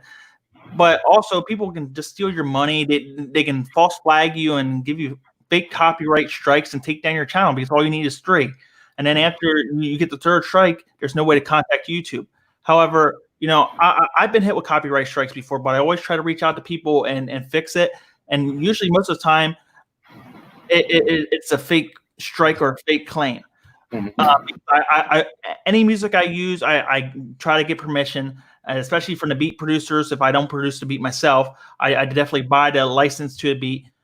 But there's other people that take advantage of the system. However, you know, if I would have did something wrong, I would have owned it. But I feel like my channel, you know, on June 20th, it was taken down without no warning. I had no copyright strikes. I had no community guideline strikes, and it came up that my channel was taken down for spam and deceptive practices. So basically, what this is either YouTube thought I was spamming, which I don't spam. I don't comment on tons of people's chats or whatever saying the same exact thing. I don't flood people's chats with emojis, message after message after message, like some people do. So I don't understand that. So what I think is somebody, whether it's competition, because there's so many remix channels out there or music channels that just re-upload hit songs, or a lot of channels that even re-upload my stuff. And even if my stuff gets blocked, they still have my video in there and they're getting views for my video, and I can't do nothing about it. But I feel like my channel was hit because either it was false flagging or the bot, because YouTube right now, ever since the beer bug is what I'm going to call it, been going on, they basically said that they don't have full staff. So the AI is basically handling all the disputes and all the claims and everything else, and censoring whatever they deem should be censored. So I feel like maybe my channel either got false flagged by somebody that didn't like me, or it either, you know, the bot went crazy and deleted my channel. But the problem is, after they delete your channel, even if I have 100,000 subscribers, they give you a YouTube buddy that you can talk to. But when they delete your channel, you can't talk to them. You can't email them. And then when you try to email YouTube, you get this is a no reply email. You know? And the system's so broken, you have no way to state your case to YouTube. And it could just be a error on somebody's part, or it could be, you know, someone, you know, deceptively doing something behind the scenes to hurt your channel, and you have no way to prove that or state your case, you know. And so I feel like YouTube right now, it's not very creator friendly in that regard. And we've been seeing this for years, that YouTube's been creators, whether they're trying to remove the verified check marks because they think it should be for celebrity status, right? So they've been trying to get rid of us and trying to promote Jimmy Kimmel and all these late night shows and ABC and Fox and everybody instead of us, because honestly, the creators, for YouTube, they run more risk with creators, and that's the honest truth. Even though I'm a creator, they don't know me personally, right? And they have no way to control me, even if they have guidelines. And that's the same with Logan Paul and Jake Paul going through, you know, the forest where that person was, you know, passed away. I want to say it like that because I don't want nothing happening with your channel here or your stream. They can control that situation, but somebody like Fox and somebody like Jimmy Kimmel, they have more faith in their content that it won't be adversely affect anybody or not be ad friendly. So I feel like they definitely push old media because they're more easily to more appealing to the sponsors and the ads, really, because they're more safe. Right. You know, they're going to get better ad placements and better ads too. Yeah, and the ad companies are more likely to partner with them as opposed to a creator. Right. And really, yeah. So I definitely feel like YouTube is moving away from us, and it's kind of sad. You know, I wish we as creators would come together big creators way bigger than me before it's too late, because I feel like this is becoming a platform where it's going to be Comcast, you know. But I love YouTube because I can go to YouTube and I can just watch what I want to watch. I don't have to stick to a time slot. And if I don't like somebody's content, I don't like Not My Star Wars video, but I can go find another Star Wars video, you know. Anybody can do that, and that's what I love about YouTube. But if you're going to push out the creator, it's just going to be all choreographed stuff, you know, from all these news outlets, and I don't really know if people are going to like that. So yeah, YouTube, long story short, YouTube either inadvertently took down my channel, but it took them 5 days to get my channel back, and I had proof that I didn't do nothing wrong, because they reinstated my channel the same day. They reinstated my channel, and it says you did not violate terms of service, and then they didn't give me access to my channel. And the problem with me is it should be a simple fix, like your channel's online or your channel's offline, just one button. You know, I don't know if it was the bot, you know, trying to take my channel back offline again and again and again, but that should be a simple fix. So I don't understand what the big problem was. But yeah, my channel was offline for 5 days. It came back on the first day, and then they took it back offline after I complained on YouTube that I didn't have access to my channel. And it took YouTube to really see, you know, the outpouring on Twitter. You know, it took all these Star Wars channels and Geeks and Gamers and Drunk 3PO and Ryan Kinnell, RK Outpost. It took you know, DC and Marvel channels to really get my message out there. Even though when I posted my tweet, I didn't expect anybody to retweet me or even see my tweet. I was just trying to get the attention of YouTube that my channel was taken offline, and I didn't do nothing wrong. And you know, just to see everybody come together was just so amazing, because that's how I found the Phantom Menace. And that's what I really liked about it. It wasn't so much that, we hate Star Wars or we hate Disney Star Wars. It wasn't about that. The reason I really came across Phantom Menace and I really liked it is because it was a great community. And I found Geeks and Gamers initially through the Last Jedi review, because when I watched The Last Jedi, I hated it. And I felt like I was the only person that hated it. You know, and my mother, she's a big Star Wars fan, and you know, she had the same reaction as me, and she grew up on the original trilogy. She would go with her father, and that was a big mainstay. Me and her always go to see Star Wars movies, because that's like kind of like a tradition for us. Right. And she hated it too, and so I went to YouTube like anyone else to see a review or anything, and you know, I seen Geeks and Gamers talking about it, and that's how I came across Geeks and Gamers. I came across all these other creators through Geeks and Gamers, and it just really when I seen Jeremy have other creators on his stream and on his platform, even though he only had maybe 170,000 subscribers or 150,000 subscribers at the time, you know, I thought that was amazing, because you don't really see that with other big time creators on his platform. You don't see, you know, I always bring this up, John Campia or Collider or whoever have small YouTubers, you know, collabing with them or live streaming with them. You just don't really see that as frequent.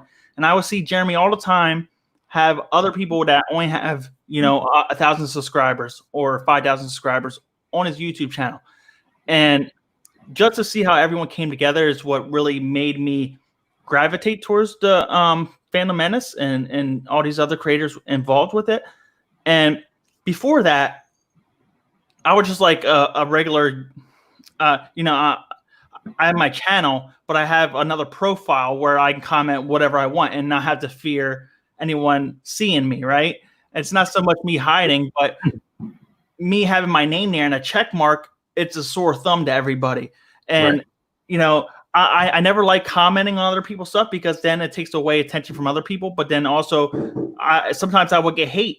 If I would go to ESPN and talk on you know, I actually made a comment on ESPN on a Lakers trade, and all of a sudden I was in the news, and all these weird countries, I was in the news for a YouTube comment.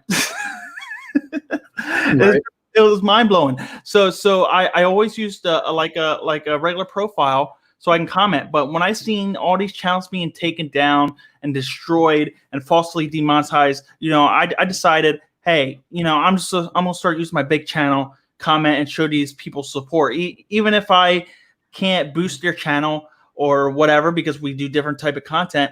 at least I could show my support as a creator, as someone that's been in the trenches with them for years, doing the same thing that they're fighting for now. You know, so I always felt like me commenting, you know, it can help boost their morale, or, you know, and gain friendships from that as well. So that's why I started using my channel. And, you know, when my channel got, you know, I started commenting, you know, on everybody's channel, but it's always channels that I liked. So it wasn't anything fake about it. Like I like RK Outpost, I like Drunk 3PO, the Bad Council, Abu Naz, everybody. Like they have really entertaining streams and content, and that's what I gravitated towards. But, you know, I never expected any of these creators or any of these just regular people that are involved with these streams and stuff to come to my aid on Twitter. So when I posted that my channel was down, you know, I just started seeing everybody retweeting and everyone commenting. It was just so overwhelming. But, you know, it's kind of like a blessing, because I'm so grateful that I met all these people, not just for my channel coming back, but just, you know, it's very rare that you find so many good-hearted people that go out of their way for somebody that they never even met in real life. Right. So, yeah, and it just goes back to that we need to stand together and not think of everybody as competition. You know, you may have a channel just like yours, but you guys can work together. You guys can do stuff that can boost both of your channels. You guys can gain a bigger audience by working together. You don't have to think everyone's just competition and in your way of getting views. And I think YouTube creators need to come together and work together, because our enemy shouldn't be ourselves. It should be all these celebrities and everyone coming in trying to take our spot. Yeah, definitely. Yeah. Well, and in a weird way, YouTube is our biggest enemy. You know what I mean? Because YouTube, you know, in a way, once you get big, they want you to succeed because they can get more ads in. But as in general, you know, YouTube doesn't help you. YouTube, actually, I think they try to inadvertently, well, actually, I think they do really try to hurt big time creators on here, because especially with the YouTube subscribe button, everybody that was subscribed before they put the personalized or no notifications, everybody else subscribed before, they got locked into no personalization. But everybody that subscribed, they thought they would get every notification, right? Because that was the only thing that the subscribe button did.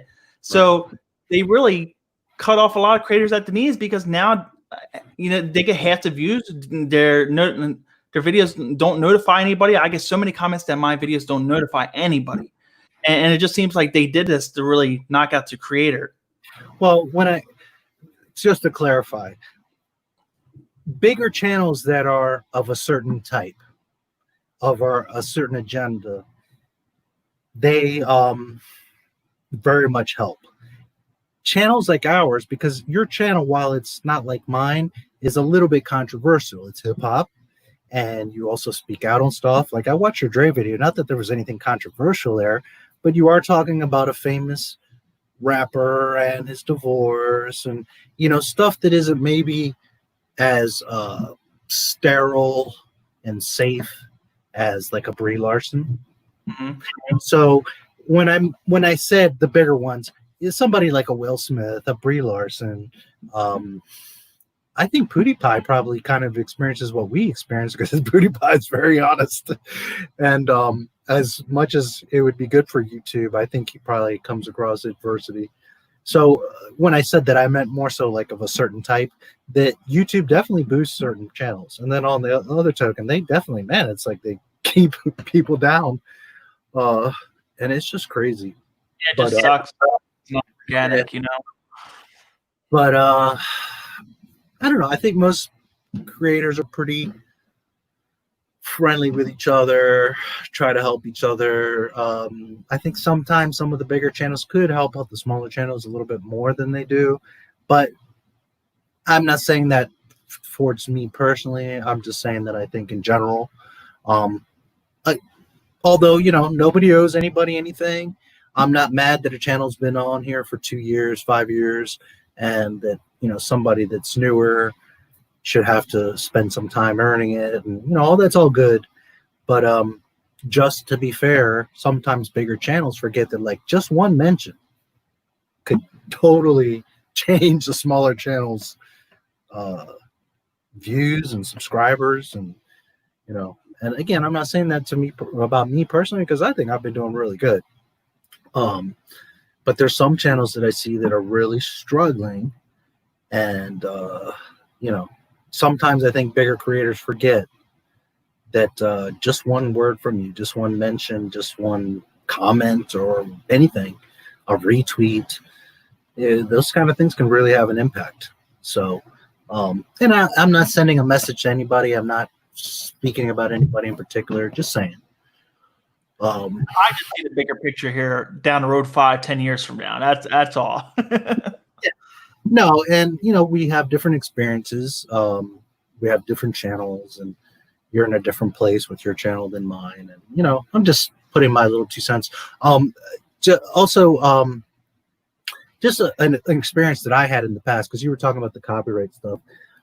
Like I said, I have 4 channels, and on one of those channels is where I would promote my artists. So we have music videos.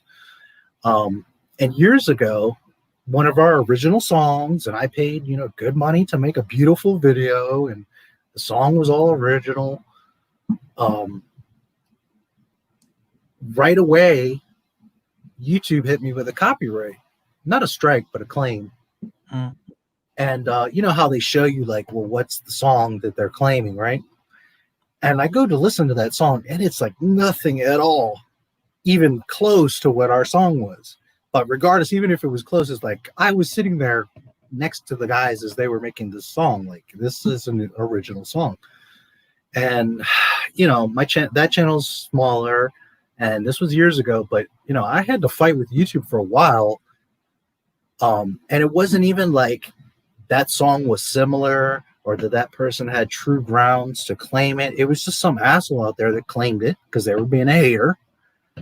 And YouTube just was not listening. I had to write them several times and wait several months. And I mean, it's a good thing it wasn't monetized, and I was losing money, because we just wanted our song to not have a claim on it because it was our fucking song, you know? So anyways, from my experience, you know, I had to go back and forth to YouTube for months, until one time I wrote them. I'm like, look, guys, you know, this has been going on forever. I don't know what's going on, but it appears to me that the way your system works is anybody can just make a claim, and you guys don't even check it out. You just take somebody's word for it that somebody put a claim in, and you automatically strike that video.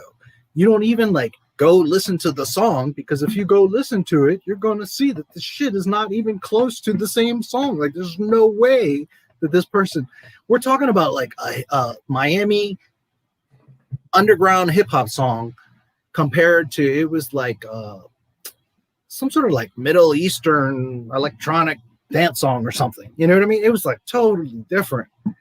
You wouldn't have any doubt if you heard the 2 songs that like this song was not any sample or anything from that. So, you know, it took a lot of going back and forth. It took months, and me finally being like, look, man, obviously you guys aren't even checking this stuff out. You're just going by whatever, you know, somebody makes a claim. Like, I had to call out YouTube is what I'm getting at, for them to literally be like, well, let's go listen to this song. And obviously, like, within a day of me writing that message, that last message, it got lifted. It wasn't a strike, it was a claim, but still, you know, for months, our song, I'm looking at it in the studio like, what the fuck? Why are you claiming my song, you know, or our song? Here's the biggest problem with YouTube. If somebody will put a claim on your video and then you mute it, guess who's the judge? Not YouTube, it's them. Yeah. That's so stupid. That's like if I kill somebody and I'm my own judge. Yep. Yeah, and the thing is, there's no, and you know, a lot of channels went through this, but like Geeks and Gamers, for example, with this Last of Us 2 stuff, they were getting strikes all over the place, and Materials used. There was no reason to get the strike. You got Sony attacking them, Naughty Dog attacking them, and then after, you know, days of him not being able to live stream, not being able to monetize, losing money, you know, they just take the strike away, and then it's like, oh, okay, whatever. Like, crazy part is, if someone would have sued him for that, they would have probably won, but they would lose a lot of money being wrapped up in court. Yeah. But you know, YouTube has to adapt. And I don't know, part of why I wanted to have this part of the conversation is because with the pandemic going on, and then the recent stuff, your channel, the Geeks and Gamers, not just Geeks and Gamers, there's a lot of channels going through Naughty Dog strikes. I have that, like that little story I told you in the past. Things are changing in the world, you know. We didn't expect all of this stuff to happen. People are becoming much more real and much more aware of things. And it's a big turning point in entertainment and Hollywood, the way things are going to, we don't know the movie theaters are ever going to come back. You know, they're talking about in July, they're going to start opening, but I don't think the movies are ever going to be the same. People have gotten used to being at home, and why are you going to go pay like all this money for $20 popcorn? You know, people have gotten used to not going to the movies, and Hollywood's going to change. Studios have closed or put movies projects off for a lot, you know, till next year. So a lot of things are changing, and YouTube is part of that. And I'm just curious to see, like, is YouTube gonna go like full woke, full Brie Larson? And because there's a lot of people speculating and noticing, like, now it's going to become the new Hollywood because all these celebrities don't have work. So now they're going to start turning to YouTube. And because you're a Will Smith, you're going to make a channel, and then the first day you're going to be monetized and, you know, doing all this stuff. And there's a chance that YouTube becomes like this new celebrity network, which I don't think any of us have a problem with celebrities coming on here, but it's going to change things dramatically, and it's going to basically fuck the original creators. And YouTube was built on content creators, not celebrities. But it could also go the other way, where YouTube says, hey, we got to stay to our roots, and we got to protect the original creators. And hopefully they start to get, you know, more, well, they're aware, but maybe they'll start to get more proactive, to where, for one, there's an outlet to, you know, somebody like you, your channel goes down for whatever reason. Somebody with 700,000 subscribers, they should be calling you, never mind you not having a way to reach them. They should get an alert saying, hey, something's up, that this big time, this guy's got this many subscribers. And or a warning, right? I didn't get a single warning. You know, something, an alarm needs to go off somewhere, and you should by all means be able to reach them. I think we all should be able to reach them, but definitely someone that's been around for years and has such a big following, you got to be able to reach YouTube. And maybe the threshold needs to be 100,000 or whatever, but you're even over 500,000. You're getting close to 1 million subs. So they got to be available to you.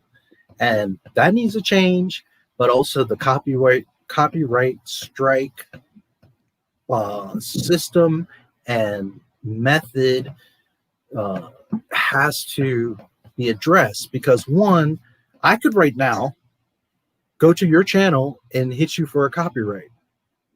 You know, just out of the blue, I could be like, nope, that's my song.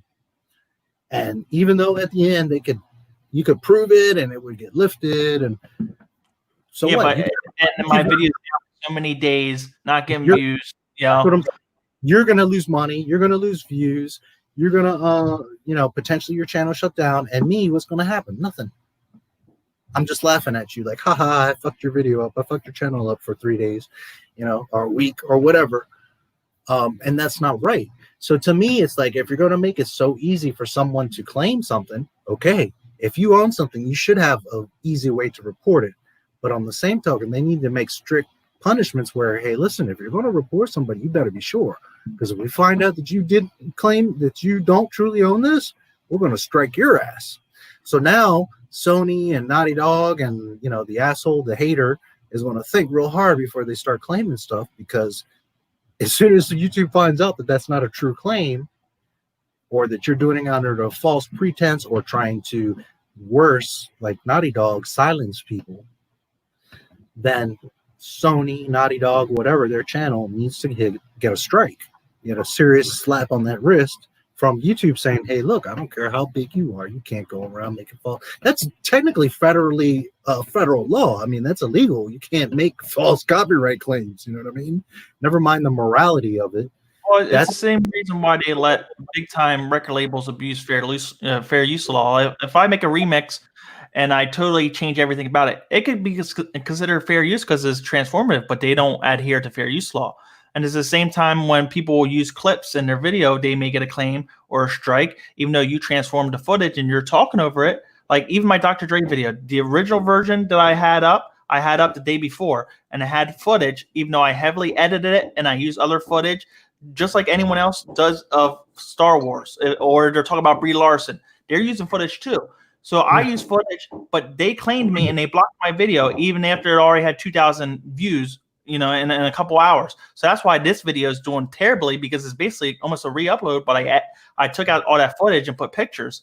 But it goes to show you how they could just ignore fair use law, and it's because YouTube doesn't want to bend the knee to them, because they provide music to the platform, and they can take away that music at any time, and that'll be a huge loss for YouTube.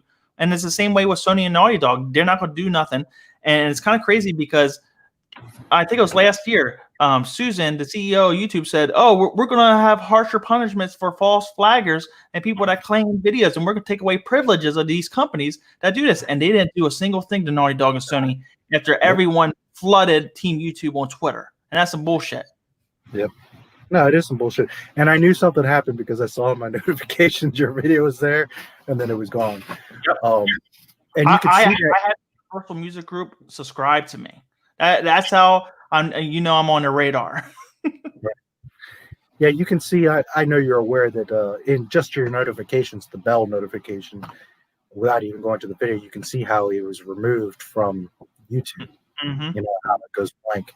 So I figured they hit you with something. So what happened? They blocked it? They literally blocked it, or was this a copyright? They blocked it for using Dr. Dre footage, even though, like I said, I didn't use straightforward footage. I didn't use like 5 minutes of uncut footage, and I didn't use footage that was unedited. I edited myself. I put black and white filter on it. I did in different sequences and effects into it. And I put other footage with it, and I'm talking over it. So that's considered fair use, and they just totally just ignore it and just block it for no reason.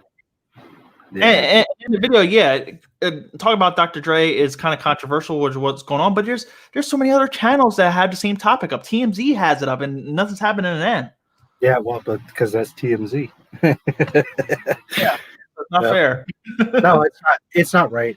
And I guess that's the point I was trying to make, is that one, there needs to be it needs to be fair for everybody, and there needs to be the same punishment for everybody. But kind of also going back to what I was saying earlier, how a bigger channel can make an impact on a smaller channel. Well, also what I was saying, and I didn't really spell it out, is that YouTube is part of that. YouTube expects you to do so much, or the algorithm just hits. But on the same token, YouTube talks about how they want new creators and they want people to grow. Well, YouTube prevents new creators from getting anywhere, when if they just gave your video a chance from the beginning. Like, to me, every new video that gets uploaded should get several hours or a day being in the top position. Because a video that has 1 million views on it is going to still have those views, and it's still going to get clicks regardless. You understand? Even if my new video is above yours. So you're not losing out. You're losing out if my video is on top of yours for the next month. That I understand. But for the first day, let's say the 6 hours or whatever, you put a brand new video as number one, you're at least giving that video a chance to be seen. Yeah. And they don't do that. So there's a lot of smaller creators that just don't even get the opportunity. Another thing I noticed, I have several YouTube accounts because I do digital marketing and SEO and that kind of thing. So I do a lot of experiments, and I have clients' YouTube accounts and stuff like that. And I'll notice, I'll put up a video, and maybe you've seen this. I'll put up a video, and I'm looking at it on different laptops, and I'll see my real count in my studio, but then on the video, it'll be a little bit different. In studio, it might say 22 views. And then on my channel, it'll say, 15 or 20 views. But then I'll look on another laptop, and consistently, I'll see that video, it says 2 views. Yeah, it'll freeze for a while. Even in your studio, I have 2 different numbers, because you'll see your video, and then you'll see your most recent stats for your recent video, and the 2 numbers never line up. Yeah, but the one that hurts the most is when I'm looking on another laptop or device, and it says 2 views when I'm looking at the video in on my actual channel, and it might have, let's say, 150 views or 30 views or whatever. But when in search results, it's saying 2 views. And when, at the end of the day, if it's a good video and it's got a good thumbnail and all that, it shouldn't matter. It should still have a chance. But we all know if a video has 2 views or 150 views, which one are you going to trust? Which one are you going to be most likely to click? Exactly.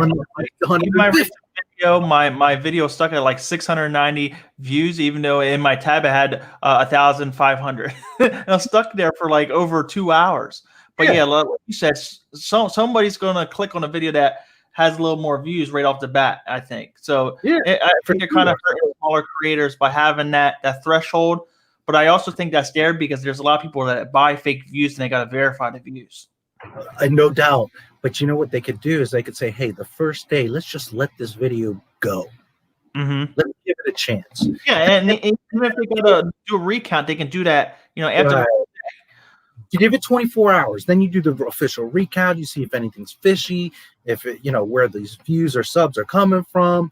If everything lines up, fine, you let it go. If anything seems out of place, okay, you drop the view. Believe me, we've all seen our videos drop views. We've seen our subs drop. All that happens. So they can adjust. But all I'm saying is they should, and to be fair, I'm not even saying just new creators, although it would be nice if they gave a little bit of more push to a new creator than a huge creator. But at the end of the day, they should allow a video by the freshness of the video. If that video was just uploaded, it doesn't matter if it's you or if it's me, it should be put at the top and given a chance. After 24 hours, okay, then it is what it is. People liked your video or they didn't. They watched it or they didn't. And then from there, they can rank it properly. But to just, just because I got 800 subscribers and the next guy's got 30,000, my video doesn't get shown at all. That's not correct. You know what I'm saying? When my video potentially could be a lot better. It could be shit, but it could also be a lot better. Because sometimes, and I'm again not saying towards you or attacking anybody, but some channels have a massive amount of subscribers because it's a little bit of a popularity contest, or because another channel told you to subscribe to them, or because they see everybody subscribing, so then they subscribe to that. But again, there's channels that have so many subs and they're getting less than half the views on their videos. That tells you something, that those subscribers aren't truly fans, because if you're getting that much of a disparity between subs and views, it shows you that many people aren't that interested. They're just sub to you. Mm-hmm. Makes sense? My channel now, I'm trying to do more news, and not everyone's sub for news, but it's taken a while to take off. Like I have one news video get 222,000 views, but then I get another one that only has 3,000 views. Even though my channel's so big, so it's really hard to convey why that's happening. And I spoke to other creators, and they said it's because so sometimes when you're trying to change content, the algorithm doesn't like it. Yeah, so, well, it's partly an algorithm. It's also partly like what your subscribers are used to or expecting from you. Mm-hmm. It could be the timing, it could be the thumbnail. There's just so much. And again, I'm not saying that just because you have 100,000 subscribers that every single video should get 70,000 views. That's not what I'm saying. What I'm saying is some videos might have a lot, some might have a little, and that's normal because different videos are going to perform differently.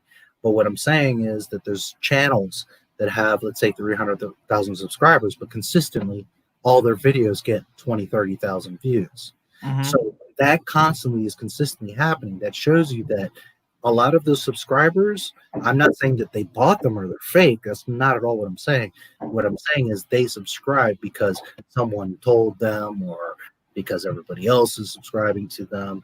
Obviously, if that many people were interested in your content, all your videos wouldn't have 30,000 when you have 300,000 subscribers. But I also think more communities are more active than the others. Like Fandom Menace videos, like even Star Wars videos, when you're just talking about them, I see like hundreds and hundreds, maybe even thousands of comments on that video. But I'll go to a music video that has like 1 million views, and they only have the same amount of comments.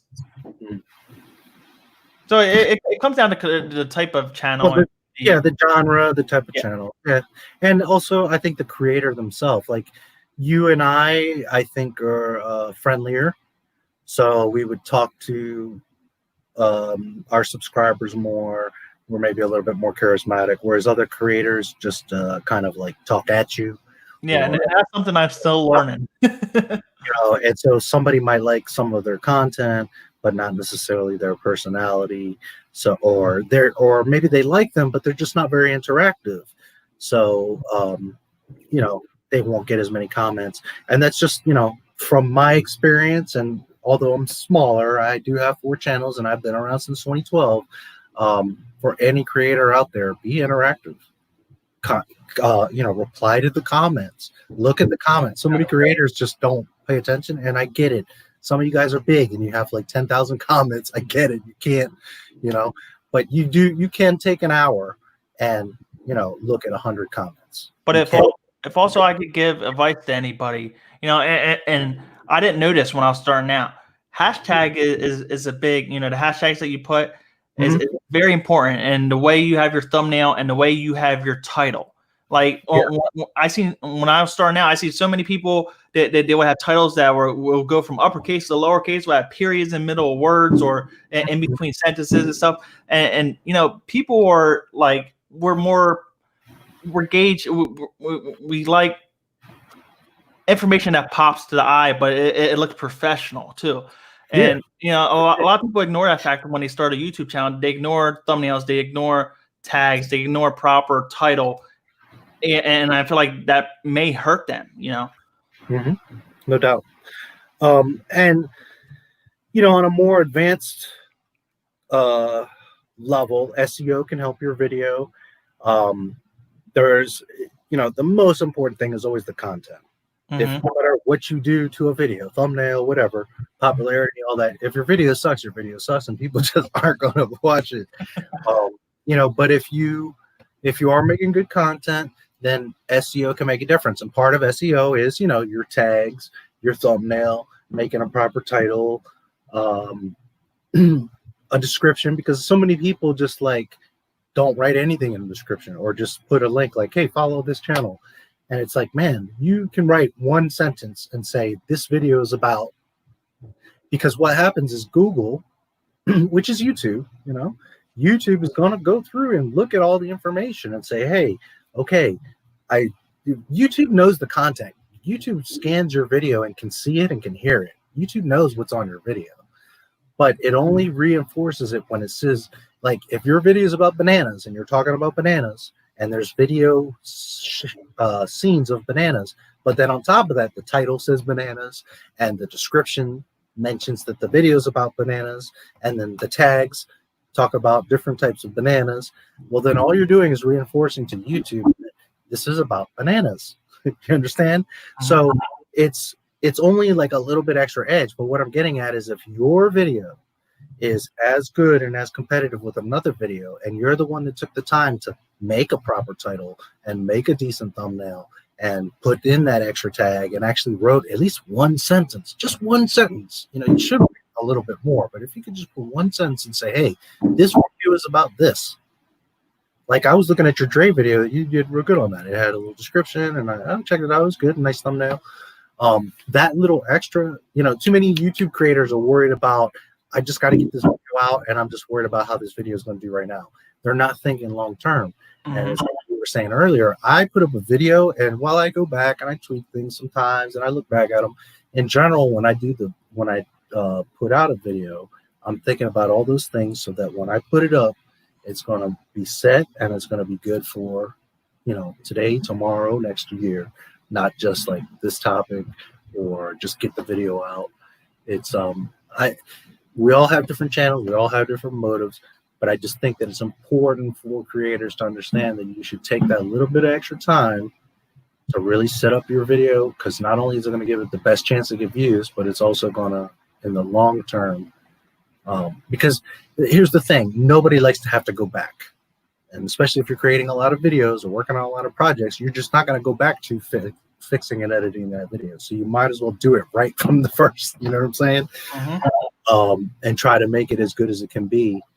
And, try to make that video evergreen. Don't spend all day. I'm not saying get crazy, but if your videos matter to you, you can spend half an hour, writing a little paragraph about what it is, putting in tags, make a decent thumbnail, that kind of stuff.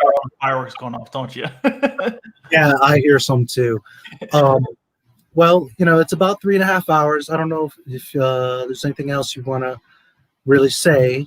No, we can wrap it up and save stuff for next time. Yeah, we covered a lot of stuff, and I think the main things were said. That I wanted, also for creators to hear, or just people that watch our videos. Yeah. So the main thing is, doesn't matter how big of a channel you are, your channel could be falsely taken down at any given moment. So I just wanted to point that out to everybody. Yeah, and for what it's worth, Skandalous has a really good in-depth video about what happened. He pretty much told you what happened, and we've been talking about it. But if you really want to see exactly the story of what happened, and it was a real heartfelt video, and that's a big reason why I had reached out to you, because I could tell that you were hurt. And for what it's worth, yeah, YouTube does become a business, especially when you get bigger. You are counting on those ads, but remember that we're all human, and that anybody that has a piece of art, it's not just about the money. It's like, you're freaked out. Your channel's gone. That's like me taking your canvas away and saying, like, regardless of the money, like, you're not going to be able to draw anymore. Mm-hmm. Right? Or maybe you can, but you got to go to the next block. You can't, paint here, or, do your origami or whatever it is you were doing, that you've been doing for however many years. This was your spot, and this is where you get love, and this is what you're comfortable with. And all of a sudden, like, I'm kicking you out, and you got to go somewhere else, and you got to basically start all over again. So it's not always just about the money. It's about, your channel gets struck or gets taken down or suspended or whatever. You're freaking out because you're like, whether you're 6 months old or 6 years old, this is your little safe space, your creative space. And regardless of how much money you're making or you're not monetized, it's scary. Exactly. Like I said, people see the 5-10 minutes, but they don't see you recording the video or editing the video for hours and hours and hours. Yep. It takes a lot of time. Yeah. A lot of my videos, like some of my videos are 20 days of editing, like serious videos. Mm-hmm. We have different genres. But my videos are a lot of them have heavy editing. Which that reminds me, before I forget, and I think I maybe mentioned that video earlier about the premiere lines. Well, that video is called The Skywalker Legacy, and the reason I'm mentioning it again is because you mentioned how you had a thing like going to the Star Wars movies with your mom. Yes. So I'm assuming your mom is still around. I don't know specifically. Yeah. I assume that she's okay and that you talked to her. Anyways, that video is for the old school fans. It's all about George Lucas, and it's behind the scenes, and it's all about the love of Star Wars, and it's got a lot of cool, like, deleted scenes and things that not everybody's seen, and a lot of like a tour of the Lucas Museum, and like there's a lot of cool shit in that video.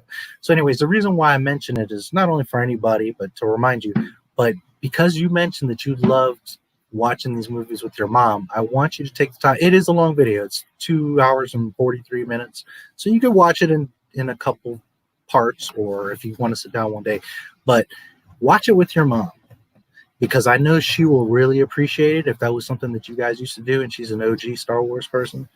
I know that she will really love it, and I know that you will enjoy it and appreciate it too. It's stuff that you haven't seen. Some of it you may have, you probably have, but you'd be surprised. There's a lot of really OG, behind the scenes, undercover stuff in there. Deleted scenes, interviews, the making of, the premieres, different conversations. Lucas, talking about how he developed the characters and the special effects. And there's also featurettes on all of the 6 movies. I did little sections on the overall videos about the Skywalker saga itself, but it's also got in there little subsections of, each of the 6 movies, the prequels and the OGs. So the OT. So yeah, check it out. One day, sit down with your mom, and I know that's something that you two will really enjoy. It really, my mom, I don't have my mother anymore. I lost her in 2012. So it just, it hit me a little bit that you said that you used to go with your mom. I didn't have that with my mom, but it just, I thought it was a nice thing that you guys had that. And this is something that maybe can get you back, because we've lost that now in Star Wars. You know what I'm saying? And this video was made with a lot of love for the George Lucas era. And not to brag, but I've got people that have commented that video is better than any documentary that Disney has ever made. So, it's not just a fun and informative video, but I have to say it's a really well-made documentary. So hopefully you will check it out. Definitely I really appreciate your time. I had a real good time. I think you're awesome. I wish you tons of success. I hope that you get to 1 million soon. I know you will. So it's just a matter of time, but sooner than later. Keep at it. You got a new friend, a big brother over here. If you ever need anything, just give me a shout. If you just want to talk, whatever, it could be anything. But of course, Star Wars, hip hop, I'm here. Again, thanks for joining me. It's been great. I don't know if there's anything else you want to add, and by all means, plug your channel or any projects or anything else you want to mention.